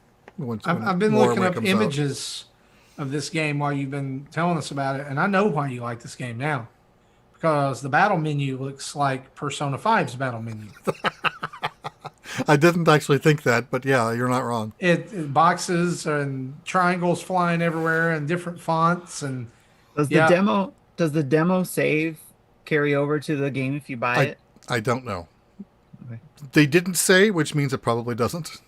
Okay. Oh, it probably definitely doesn't. But at least it's only an hour, so it's not like the Dragon Quest Builders 1 where I put 6 hours into it and I didn't want to start that over. Right. All right. Good deal. Tim, what about you? What have you been playing? So before I get started, I double checked on the Game Boy price if you were to get it, and it is 30 tickets. It's not 50, and I'm only at halfway there with 15 tickets that I've been able to get far. Look, you got to get on it. Yep. And to get those, I think somebody asked in the chat, I think it was Birdman, how do you get more tickets? And you basically do the daily missions. You can get 4 tickets a day. There's 4 per day. 2 of them are playing the normal mode. One of them is playing the infinite mode, and the other one is playing a different mode. But those last 2 are DLC modes. So if you didn't buy the DLC, you can't get them. Yeah, kind of sucks. Right. Yes. But so you can pay $10. You can pay $10 to get 2 more tickets per day. A day. Okay. So besides that, I've been playing, of course, Animal Crossing: New Horizons with the family and having fun with that, especially with the latest update. Especially with the fireworks. I have to say, I don't know why, but it just gave me a big old smile when I was watching the fireworks with the family. We were all coming in, checking out each other's islands, see what it was like. I posted a couple posts on it too, just to I did a quick video of me flying over what it looked like when there was fireworks still going. You can see the flashes on the ground of the fireworks while you're flying over to someone else's island. Excuse me. And then we were also able to go to each other's islands to get different hats that Isabel gives. So, or different, the bouncy bobbers or whatever. Yeah. So we were able to do that, and we found that out, which was really, really fun. So it was like, as soon as that happened, we were like going, oh, let's hurry up, get over there. Cause we didn't know how long the fireworks were going, because they didn't say how long they would go. And every time we looked, and even when we went to bed, we looked real quick and they were still going. The fireworks were still going, like the fireworks are going all night, baby. 11 o'clock. Oh yeah. So yeah, we were playing that and still last. So still getting, racking up my hours to Animal Crossing. I will say this: the fireworks keep going, just like around here, because in the county there's no fireworks ordinance. Okay. So for about a week ahead of time and a week after, they're shooting fireworks. They're still doing it, right? It's not like, hey, let's go out and do some sparklers. It's like, let's rattle the plates. Yes. In your cabinets. I'm like, where do you? They do that around here too. Where do you get all this money? To literally just explode. And they save it for Labor Day too, so we'll hear it again then. So. Look, our county has, like, they allow you to set off fireworks at Halloween and Christmas and New Year. Why would you set off fireworks at Halloween? Because you got them. Hey, let's set off a couple of these. If somebody would make a firework that would go up in the air and explode and like make a skeleton, yeah, I'm for it. How about you shoot a pumpkin up with it when it explodes? It just rains guts. Yes. That's exciting. Yes. Right. So I'm sure that hasn't been done before. Mentioned this in the pre-show, I think it was, when we were talking about Paper Mario, because Jason brought it up. Jason Masson. I got as far as the red streamer so far. That's where I got, because I had to stop so I could focus on one game I've been playing for a while, since March, since it released, and that was Shinsekai Into the Depths. Okay. I finally beat the game, and I beat it twice, just because you can save it before you go to play the final boss. And I was able to, do two different endings. So I'm not going to spoil anything, but I will say there are two different endings, depending on whether you beat the boss or you don't beat the boss. And whether or not either is good or bad is up to you as the player, whether or not that is however you want to interpret that. I don't like that. Give me the good ending or give me death. It depends on you. I mean, it could be death, but it depends on what you think of that death. So, or it could be good if you stay alive. It just depends on how you interpret it. Either way, I thought both endings were good. So, and I really like the credit rolls, because they, of course, during their credit rolls, like I've seen some others do, is they show on the scrolling on the left side of the screen a lot of the artwork that has gone into it. Again, this game is really a beautiful game, especially being underwater, like a post-apocalyptic type thing. And there's a lot of story behind there, a lot of meaning that you can get into. Again, as a player, I played it where it had a good balance between, well, maybe not a good balance. It was, for me, it was more of exploration with the occasional action that would throw, it's like you're exploring, oh crap, there's something trying to attack me, so it's like those type of things. And what's interesting too is I found out is when I didn't know I was this close to the end, because there was still two other major large stage bosses, or whatever you want to call it, in this game, big fish that I didn't beat or find, and I got to the end of the game. So, and it also has an achievement system built into it too, so there's still a lot of achievements you can find and do in there. So there's still a lot of game left that I could have done, I suppose. And I think I can even go back to the last save point I have, and still, instead of going to the boss, leave and go back to finding other things, I think. But anyways, it's going to be in my list of Game of the Year games. Like Jesse was saying, he's got a small list. This is going to be part of my list. Would you recommend this to Metroid fans? Yes, this is definitely a Metroid type game because of think of the. I'll go with the Prime side of things because Metroid Prime had a lot of exploration and a lot of that scanning into your logbooks type of feature in Prime. There is that feature in it too, where you don't necessarily have to scan everything. If you encounter it, it's added to your logbook. So you don't have to, when you encounter it, it's added to your logbooks, but there is that portion there. So it's another part of your, say, achievement system is to find all the things that you need to throughout the water. So in the exploration, like I said, that's a bigger part of it is exploring, discovering what it is about this world that you're in, why it is in the state that it is, what you're learning about your own civilization underwater. There's a lot going on there, almost like reading a book. And I would probably read this book or a graphic novel about this story if there was one. So because there seems like there's a lot more to it. I've downloaded this too, and I'm going to echo what Tim's saying here. It really is a beautiful game. I bought it when it came out at his recommendation, and I just it's one of those games that I got pushed to the side because of Animal Crossing. Yes. And so now that I'm not playing Paper Mario and other games, and nothing's coming out for me, I may have time. And I would like to hear your perspective on it too when you start getting into it. So, I mean, I've got about 2.5, 3 hours into it. And I liked what I played. Yeah, very much. And for you, the way you play games, you could probably get through this in a weekend, because it only took me. I know over the span from March to now, it took me a long time. But when I look at how many hours it was, it says just over 20 hours that I actually spent in the game to beat it. So. Okay. I think you could probably beat it in a weekend, I'm guessing, or maybe 2, depending if you spread it out or whatever. So again, it's going to be on my list. So awesome. Then the last game I have is something I can't give my opinion on right now because of embargo, but I can say that I'm playing it to then give you guys a review when the game launches. It's Faeria, if I'm pronouncing that right. Faeria. Faeria. That's how I would pronounce it. It is a card battle game, or kind of like your Hearthstone. Like Hearthstone. Yeah, Hearthstone. Yeah, Justin offered me the game first, and I'm like, not a fan of Hearthstone and games like that, so I'll pass. I immediately messaged him. I was like, this was on my list of games looking forward to. And I was like, can I have it? So he gave it to me, definitely. And because I was already reading the information about it. As soon as he posted it out, I was already reading on it and stuff. So, so I was, again, I can't give any review on it right now.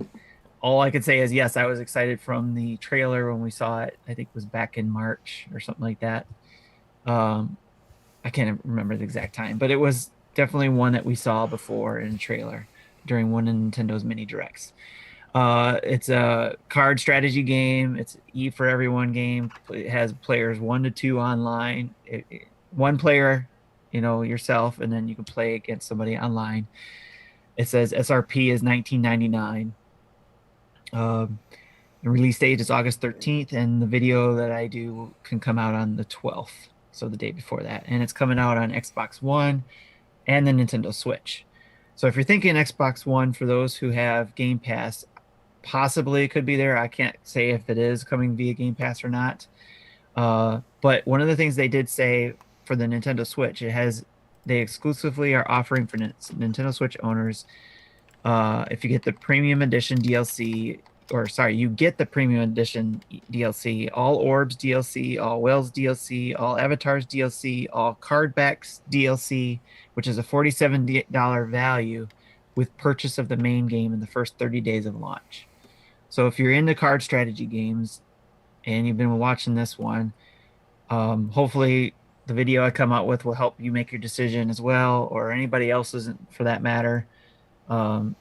To take a look at this and make a decision before that 30 days so you can get all those things. Apparently the game has been out on other systems already, and it is available in Xbox Game Pass for PC. Okay. Oh, for PC, I don't know about Xbox One. Okay, good. I did not know that. So, and there will be cross-play. So that's another cool thing. The PC players and console players will be able to play with each other seamlessly, it says, no matter the platform. So, and then just there's some. I'm looking forward to being able to talk about this more with you guys in the video. So cool. That sounds awesome. So I've been playing a little Animal Crossing as well. The fireworks drew me back in over the weekend, and I've been popping in there. Other than that, not doing too much on it. I've also been playing through Donkey Kong Country on the Nintendo Switch Online, the SNES app. Are you going to submit your score to the Monthly Mayhem? No, probably. Well, I mean, yeah, I probably will. I mean, I'm not doing it because of that. I'm just doing it because when it popped up, I was like, I haven't played through that game in a long time. And so I thought I would. So I'm on like the next to last world. That's right. The last official world, the Krim Croc Industries part. And there's some things about this game now that bother me that didn't when I was a kid or teenager playing this game. Like I didn't mind the camera didn't scroll down when it needed to, and different things like that to like let you see important things like what you were landing on and enemies or that spinning barrel that lets you where you need to go down to get the bonus, or there's no indication that that's a safe thing to do. You're right. Yeah. So, but other than that, I mean, like I like the rewind feature is helping me make my way through it. I do that. I like, I don't care if you judge me on that.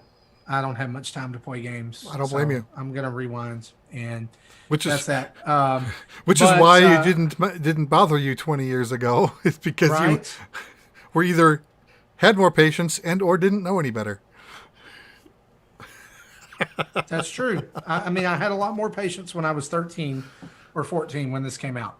I've also been playing or will be playing, and this is Nintendo, but I don't care because I'm super excited about it. I'm downloading it right now, right over there. We talked about Amico for screen. 15 minutes. We can talk about PS4 there you go. games. I am in the beta for Marvel's Avengers on PS4 because I've pre-ordered it, and that beta opens up only to PS4 players this weekend. So tomorrow, beginning at 9 a.m. Pacific, through Sunday at 9 p.m. Pacific, I can play Avengers as much as I want during that time. And you actually can complete challenges during that time where it will carry over to the main game. So you'll like your level and everything. And they said you're going to be able to play as Hulk, Thor, Black Widow, and Miss Marvel. So you're actually going to get a pretty good variety of play styles. 1 week after that, it will open up for other people, and maybe it's just PS4 only that weekend.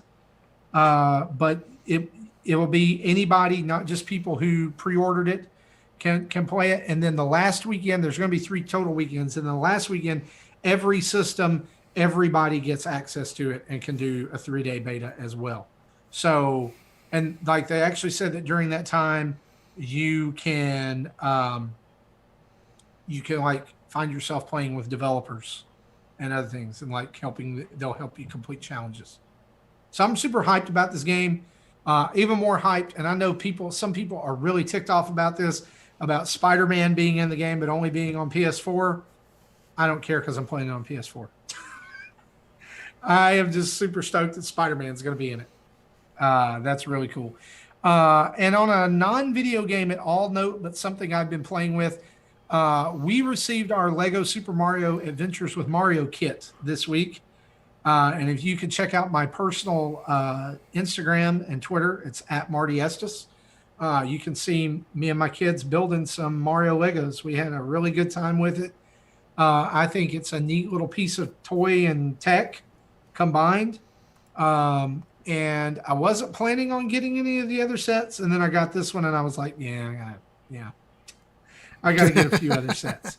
And so my son and daughter like it so much that they said that they want to get the Bowser's Castle set, which is $100, and they have both already agreed to take half of the money that my parents give them each and put it together to buy them a Bowser's Castle set at Christmas, which I thought was pretty cool. So, do they play well together, or is that going to cause problems? On this, they did. We'll see how the other goes. The only thing about it that I think are two big drawbacks to it is number one, Lego, all of Lego's other sets and like series, you can use and play with. If you do, like, you can buy any set and just get right into it. With this, you have to have the Lego Mario Adventure starter set to be able to buy any of the others. Because if not, there's nothing to play with. You get villains and that's it. And there's not much point to it. The other drawback that I found to it is that, and I don't know if this is a foreshadow of what Lego is going to do in the future or not, but the instruction book is all digital. So the book that you normally get in the Lego set box is basically just a guide on how to put together a Lego Mario and turn him on, and then how to download the app that he connects to on your iPad or tablet. This like similar to like Labo using the Switch to walk through. Yeah, and I mean it's okay. Like the app itself has some connectivity issues, like it keeps dropping or freezing, and maybe that's an update that they need to, a lot check update or something they need to upload. Is it basically just a glorified browser going to a hidden website? Or no, it's a full app. Okay. Because once Mario connects to it, it does a couple of things, which I do like the app. Oh, it's connecting to Mario. It connects to Mario via Bluetooth, and it does a couple of things. Number one, when you build your level out of the adventure set, Mario communicates with the iPad while you're playing your level. So it like keeps track of your coins, and it makes little sound effects, and does, the background changes. Well, that's and kind of does all cool. kinds of stuff. Yeah. And it keeps up with your coins. So the more you play, the more coins you get. And they haven't used it much, so I haven't really got into that. The other thing that is cool about the app is your kids can upload their creations and other people can see them. Now, they don't take pictures of the like your actual kids or the actual set. They just upload, what you've done, and you can actually like get those, and you can make your set your setup based off other. Do they like take the gameplay and turn it into a composite image that can be shared? I think so. And then someone can just I said, copy the build. This came out on Tuesday. We got it it came out on Saturday. We didn't get ours till Tuesday, and they played with it for a couple hours, and then we have been really busy the rest of the week and just have not got to dig back into it. But I thought that, like, what about kids who buy this and they don't have a tablet? And you've spent $60 on Lego Mario, and all of a sudden now you have to have an app. It has to be a tablet, or can it be on your phone? Probably can be on the phone, but the tablets are more convenient. Yeah, maybe they're thinking that more kids have tablet. I don't know. I haven't checked to see if it's on the phone. I'm doing that right now. And also, is Mario reading? Yeah, Lego Super Mario. Okay. It's right there. So you can download it. Is Mario reading NFC chips, or is it reading a tag like I have this? Is it reading that? Yeah, it's reading that tag. Okay. It's Gotcha. scanning that tag, and those are pre-applied. Okay. So this app says this: build your sets, easily add them to your digital collection, expand your personalized Lego Super Mario World. Easy to use 3D building instructions. They live in the app, so trees don't get hurt. Tutorial videos packed with tips and tricks. Keep track of your coins after completing a level in real life with at-a-glance results of collected coins. Put your skills to the test with challenges. And then save and remember Mario moments by saving them to your gallery and sharing your creations in a safe Lego ecosystem. So one of the cool things about this is that's the third part of the app is instructions, sharing, and challenges. And then the challenges, it's like it'll be like build a level that only uses water tiles and complete it in this amount of time. Okay. Or stomp on the Goomba 10 times, or something like that. So, and those change, I think. So it's something to keep them engaged other than just like, hey, you built it. Great. So, initially my impression was we weren't going to get this. And then I had the chance to pre-order it, and I'm glad we did because it is really neat. I don't think there's much there for adults at all, unless you just want the novelty of having the Lego Mario. So that sets it apart from Lego sets to me, in that, like, I have some Lego sets here in my office that I love to display because they're models of things, right? It's not just for play. Right. These are more specifically just for play but I do have to admit the Bowser's Castle and the Fortress one, like the Midpoint Fortress or whatever, look really cool. Yeah. when they're set up. Yeah, and I'm probably going to get all of those blind bags, but right. Got to find them. I want the enemies. Like I like the character part of it. Yeah. And what's really cool, and again, I keep talking about the tech part of this. Mario recognizes colors.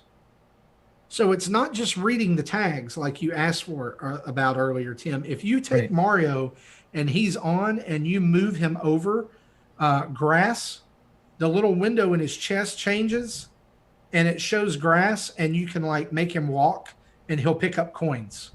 Nice. And that's just by showing him a green block, any green block. Okay. Blue changes the window to water. And like when you move him, he makes swimming sounds. And then red sets him on fire. And when you first put him over it, it makes like a scorching sound, like, but if you leave him over it, the fire grows on the screen on his chest. And then he makes the Mario, wah, wah, wah, wah, wah, wah, if you knock him over, he goes, oh, like he's hit a wall. And then if you leave him laying there, he'll go to sleep. And he'll be like, I'm tired, And so it does have some really cute little interactions. When you turn him on, his eyes slowly open and he grins and he says, it's Lego Mario time, and it's just neat. And like different pieces after that they'll like trigger music or they'll trigger different things. So it's not just the little barcode tags. He interacts with other stuff too. So I thought that was cool. I thought that was a pretty neat little piece of tech. Yeah. In the long run, is it worth $60? I don't know. We'll see. We'll see how much my kids play with it, because I enjoyed like watching them put it together and like hanging out with them while they were playing with it and putting it together. But like I didn't go, oh man, I want one of those. I'm gonna go over to Walmart and buy me one for my office. So yeah. Well, guys, let's turn on the community spotlight as we round out this show.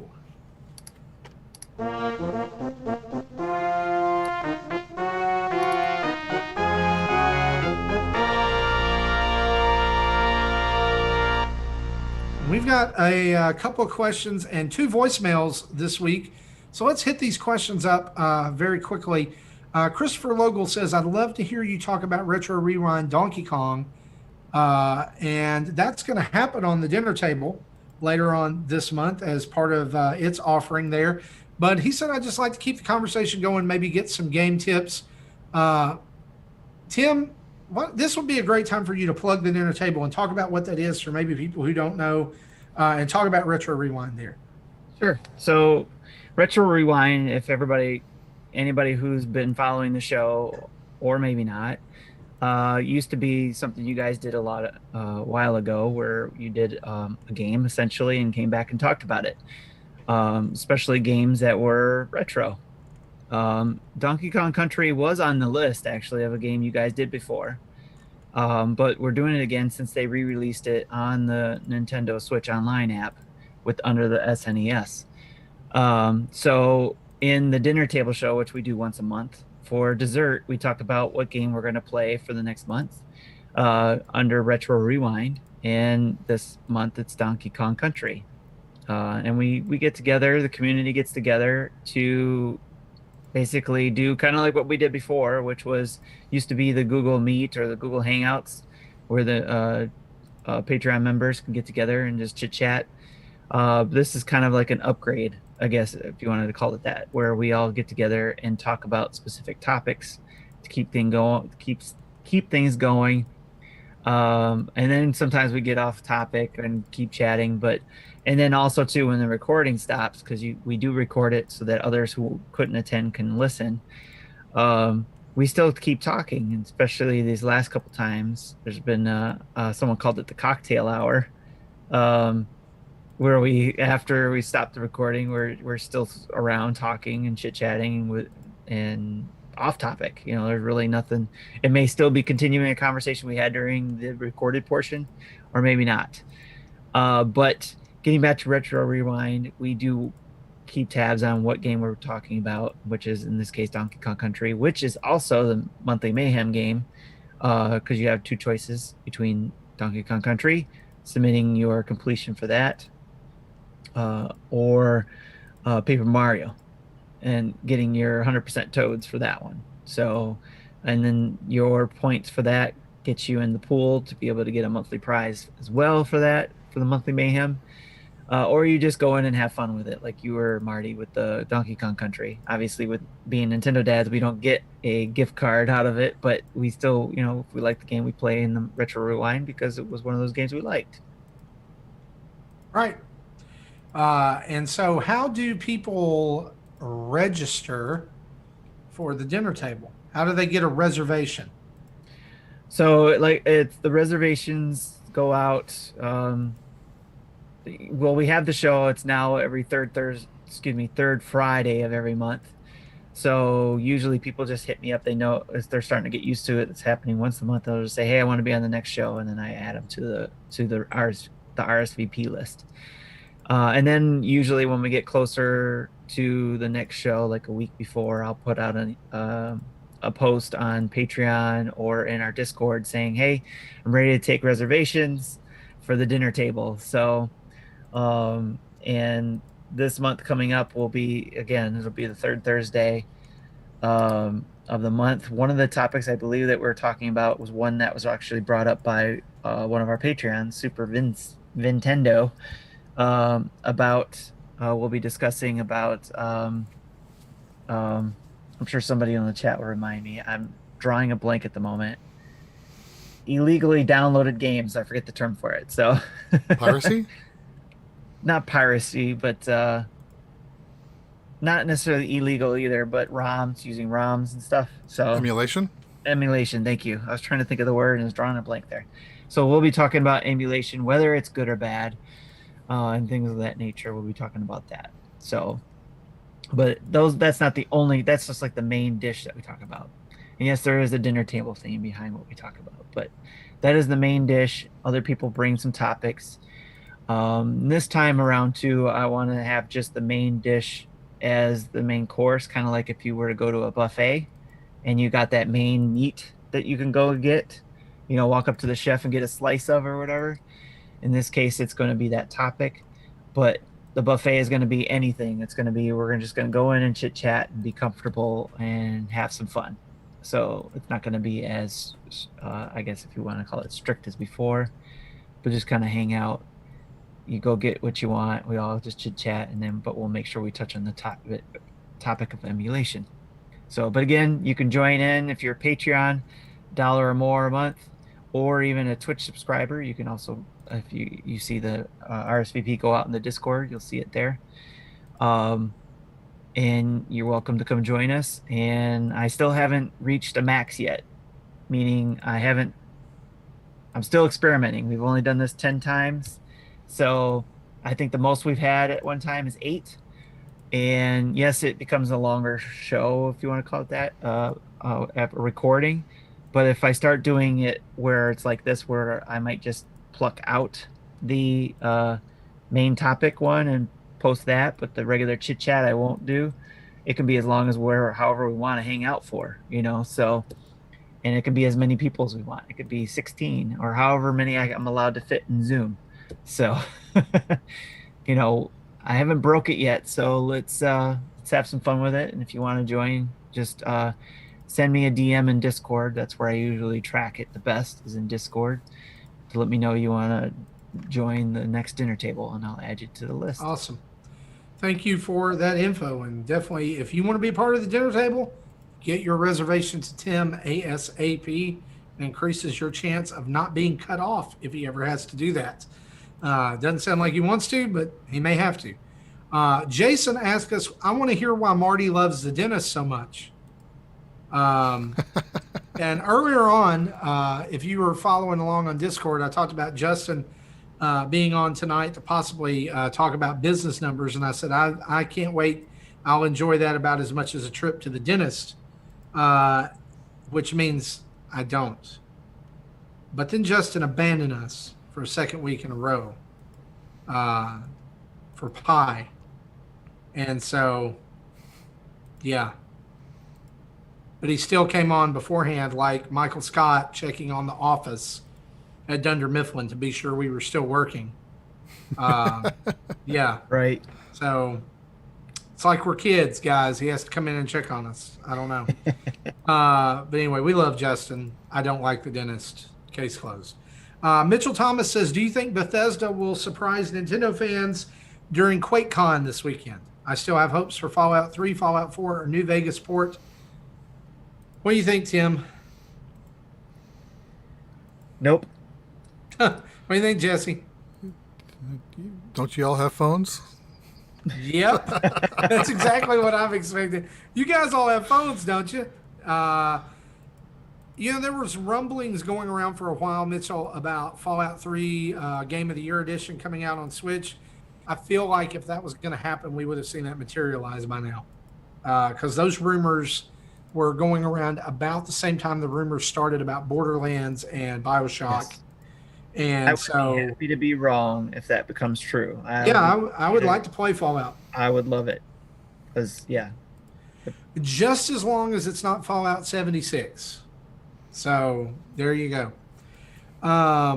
No questions on Twitter this week. Let's throw it over to our first voicemail.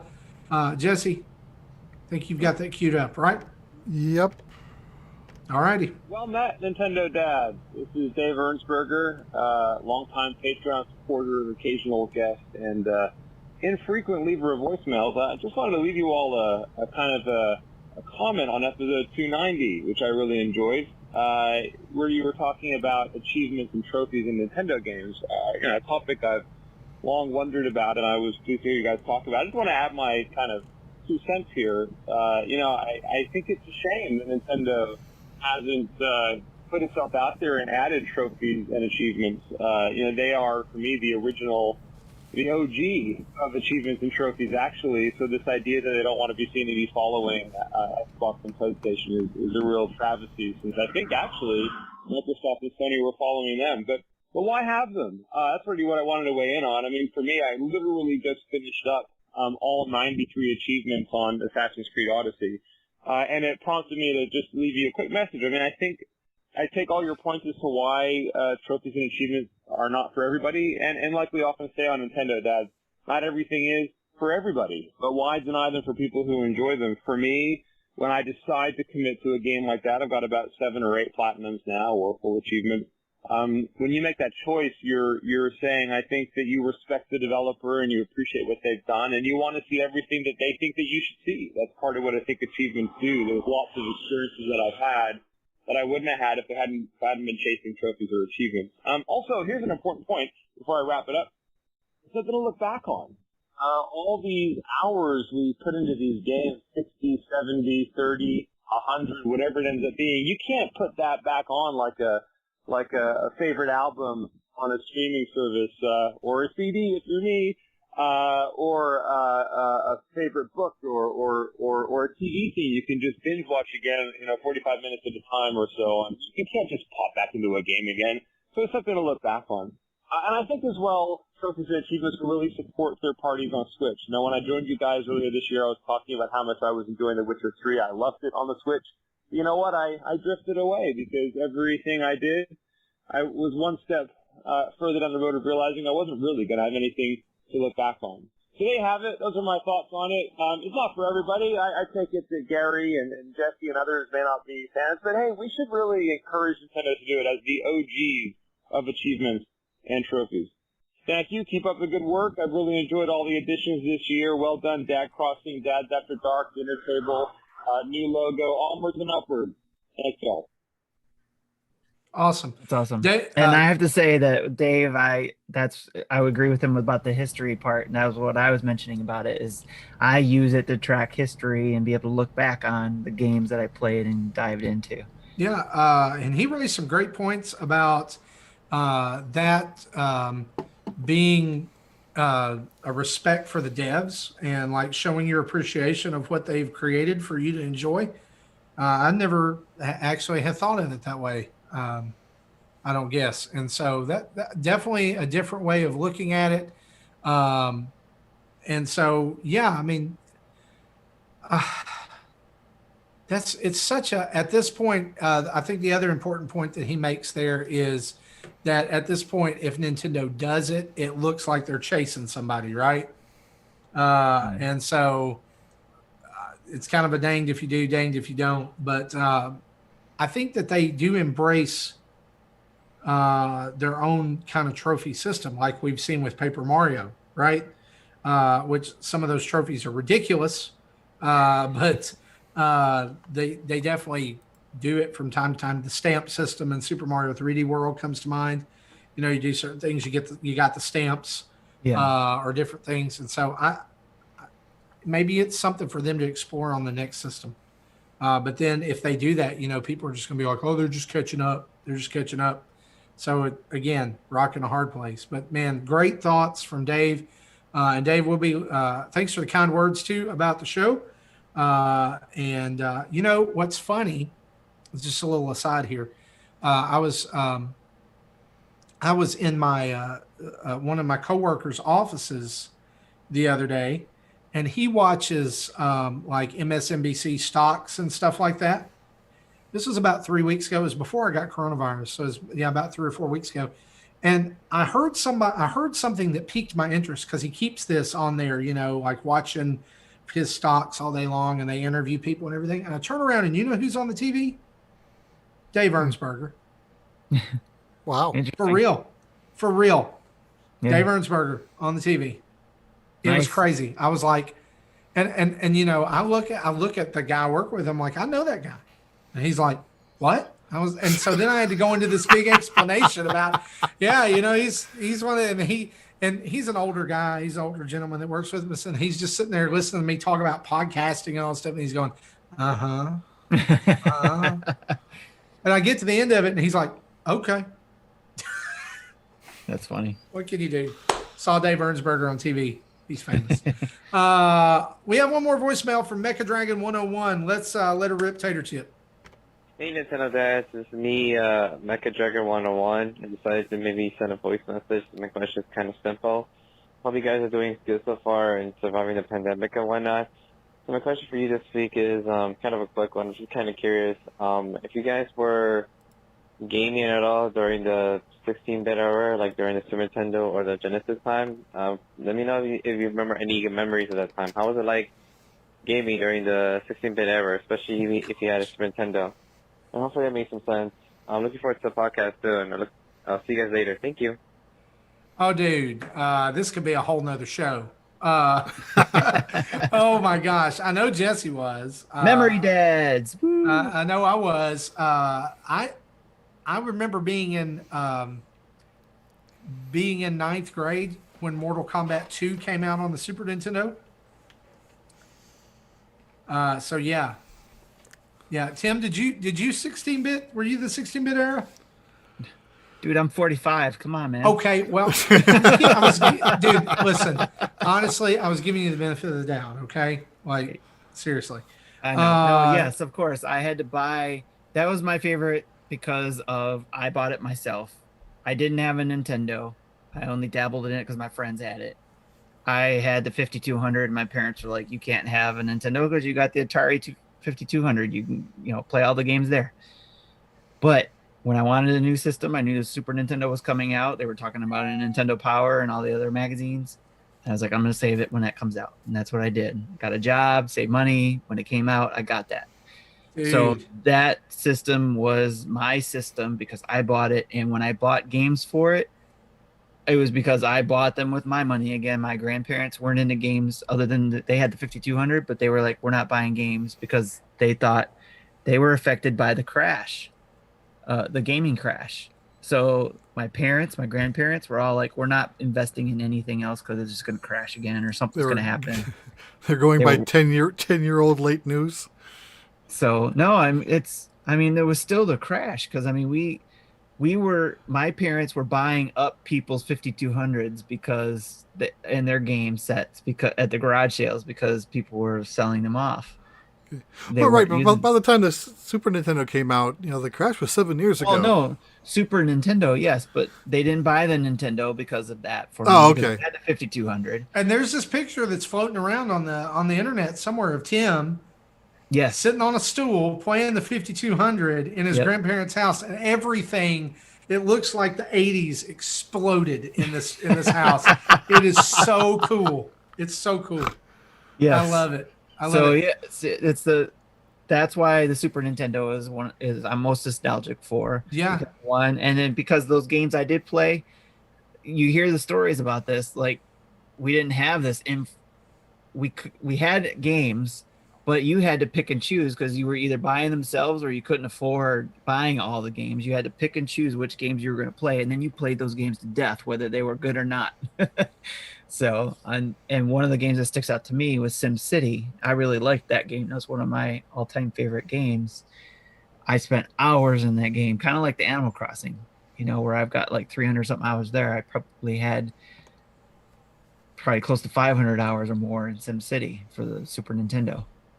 Dude, listen, that SimCity for Super Nintendo, oh my gosh, so many good memories of that game. I had, and Mecha Dragon, you asked if I was a 16-bit kid. I had a Genesis, a Super Nintendo, and a TurboGrafx 16.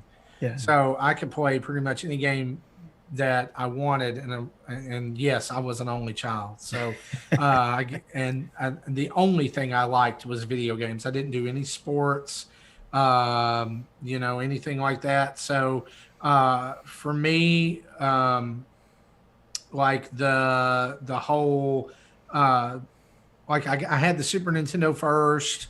I talked my parents into buying me a Genesis, and then the TurboGrafx 16 came after that. So, I had literally the best of both worlds. I had friends who were playing Super Nintendo. So that's literally all we did was go to each other's houses, and they would have the games I didn't have. So I would go over to my friend Trey's house, and he had Bomberman, and he had the multi-tap to play it. We would play Mortal Kombat. And I remember doing this trick where I would come home from school and I was like, I'm going to Trey's. And my mom was like, well, you got to be home at 5:30 for dinner.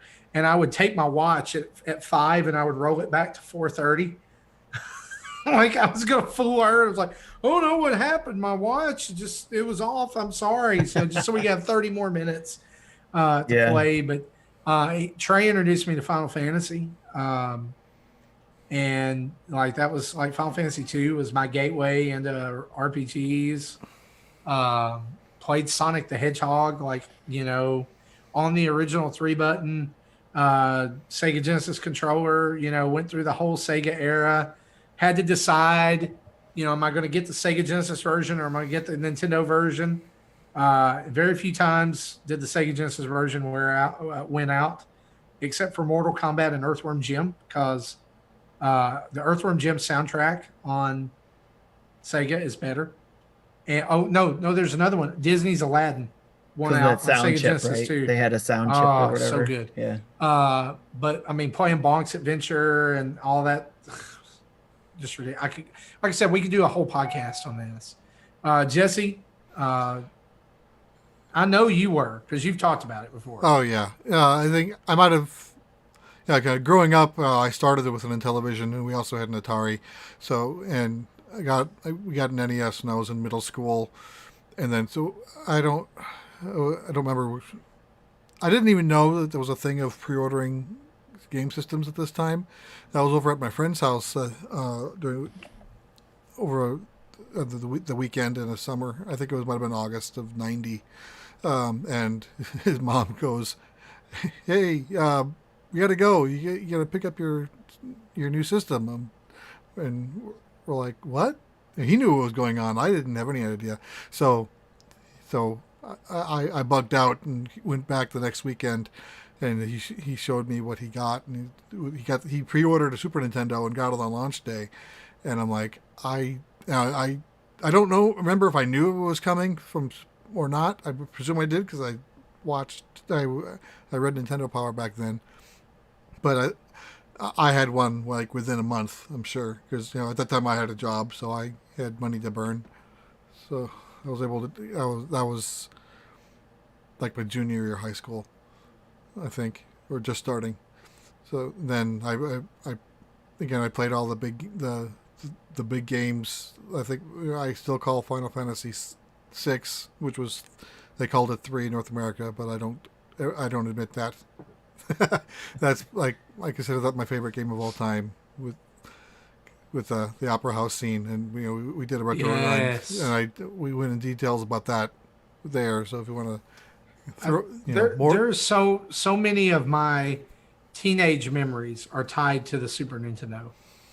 Yeah, this would be like my late high school, early college years. Yeah, it'll always hold a special place in my heart as like my favorite Nintendo system because of that. Because of it came out when I was 12, and by the time I was a senior in high school, the Nintendo 64 had come out, and so it had pretty much seen me through those formative years. And I mean, I got a Nintendo when I was 8, the NES, and it did well for those 4 or 5 years until the Super Nintendo came out. But it's Super Nintendo games always going to be first in my heart, in a lot of reasons for that. Great question. And we could, like I said, and maybe we will sometime. Maybe we'll just sit down. Mecha Dragon says we're all old, but yeah, we are. Some of us are older than others. Speaking of, I learned something interesting about him this week, and that is he lives in New York or around, and has been to the Nintendo New York store before, which is super jealous. Yep. Super jelly. He's going to be our Nintendo New York correspondent now. If I was going to say, if he's ever, Mecha, if you're ever heading over that way and going to the store, I might need to place an order. Apparently they're reopening, but you have to have reservations. So they're reopening Saturday, or no, today, but you have to have a reservation ahead of time. They only let certain people in the store. You have to follow social distancing. You must wear a mask. So, cool. Yep. And you're not the only one who's going to want an order too. So he's going to have to, he's going to have to get a shopping list for us. Okay. He said, so I kind of don't want to deal with all that. So, buy your Nintendo Dad's mask and you're set. That's right. Yeah, you can get your Nintendo Dad's mask with 10 layers of protection. Again, you can't breathe, but you'll look good. Don't know if it actually has 10 layers, but Jesse, don't go off on that. Don't. We do not give medical advice. For questions, seek a trained professional. Yeah, go seek a trained professional. Speaking of trained professionals, guys, that's episode 291 of the Nintendo Dads podcast. We want to thank you for hanging out with us on what is kind of a slow news week. Tim's 9 more to go. 9 more to go to the big 300. And so as we close out today, we want to say a huge thanks to our Patreon producers, Chris Mears, Dave Ernsberger, Sean Abbott, Antonio Contronio, and everybody over at patreon.com/Nintendo Dads, where you can join up on our community. And we would love to have you if you haven't already joined up. NintendoDads.org is where you can go to get all of our YouTube videos, tweets, podcast episodes, our Patreon page link, and the Nintendo Dads shop, where you too can have a brand new Nintendo Dads logo t-shirt, a Super Smash Dads t-shirt, stickers, a mask, all kinds of stuff. It's all over there. Go support us on our shop. Whoa! Oh, wait a minute. Sorry, I gotta stop the end. I gotta stop it. Now that you just mentioned the contest, we skipped the whole contest section. Oh no! Okay, hold on. Okay, so we got to stop this. We got to just erase back like it up. this whole back it up. Rewind. So here's the deal. We love our fans, and we love you so much that we have done something a little bit scandalous. It's a little bit crazy. We may have been able, and by may I mean we did, we were able to get a hold of an extra Lego Nintendo Entertainment System kit. And we don't have anything. We don't have. Well, Tim, I know you'd like to. Okay, no. But we love our fans. And so we are going to give away a sealed in-box, brand new, not put together Lego Nintendo Entertainment System to one lucky fan of the show in 2 weeks. How do you enter this contest, you ask? Well, Jesse is dropping a link into the chat right now, and he's going to put it on our Twitter feed as well. But I'm going to say it right here for you, those of you who are listening. It's tinyurl.com / I'll do the chat, Jesse. / ND -NES -Lego. Let me say that again. tinyurl.com / Okay, fine. ND-NES -Lego. And it's going to be on our social media. You go over there and you enter for chances to be drawn for this NES Lego kit. We are going to announce the winner of this set on episode 293 at the very end of the show. All right? At the very end of the show. The winner will also receive email or message confirmation from us. And so, yeah, we're giving away a Lego Nintendo. It's awesome. You're going to love it. And so episode 293, we're giving away a Lego Nintendo. You have 2 weeks to enter. And you can. There's several chances to win there on the contest. Just click the link or go to tinyurl.com / ND-NES-Lego for the contest. Also, we want to say a huge thanks and congratulations to patron of the show, Michael Mancher. You just won a $25 eShop card because you're awesome in our July drawing. And so you need to reach out to Justin Masson for your prize. Go talk to him because of the Canadian eShop restrictions, and he will get the card to you. He'll get the code to you. Now, that's episode 291. Thanks for hanging out with us. You can find us over at nintendodads.org, where you can see all kinds of stuff like our shop and our tweets and all that stuff. Or we want you to email us. Email your questions just like some people did this week. You can email us at nintendodads@gmail.com. You can even call in and leave a voicemail like Dave and Mecha Dragon at 929-25-NDADS or 929-256-3237. We want to say a big thanks to OC Remix for the music used throughout the show, and Adam Leonard of the Megadads for designing our brand new logo. If you're looking for logo work, character designs, art in general, go check out Adam and support him and support the Megadads. They are great guys. And don't forget, wherever you listen to our podcast, be sure to give us a written review and 5 stars. Help other people find Nintendo Dads. As of this podcast, we are number 7 on the list when you search for Nintendo in podcasts here in the United States. And so we would love to move on up that list. And your reviews and views help us do that. Guys, for me, for Tim, for Jesse, Justin, everybody else, and for the American Dream, Dusty Road, thank you for listening to episode 291, baby. We're going to hit you with the plunder. Here we go. See you next time. Bye-bye. Good night, peeps.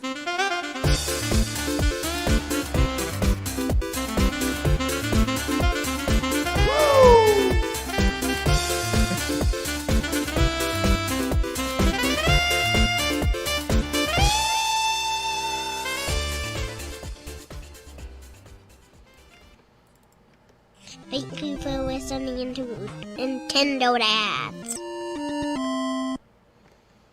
Jesse Was right. Jesse Was right. Jesse Was right.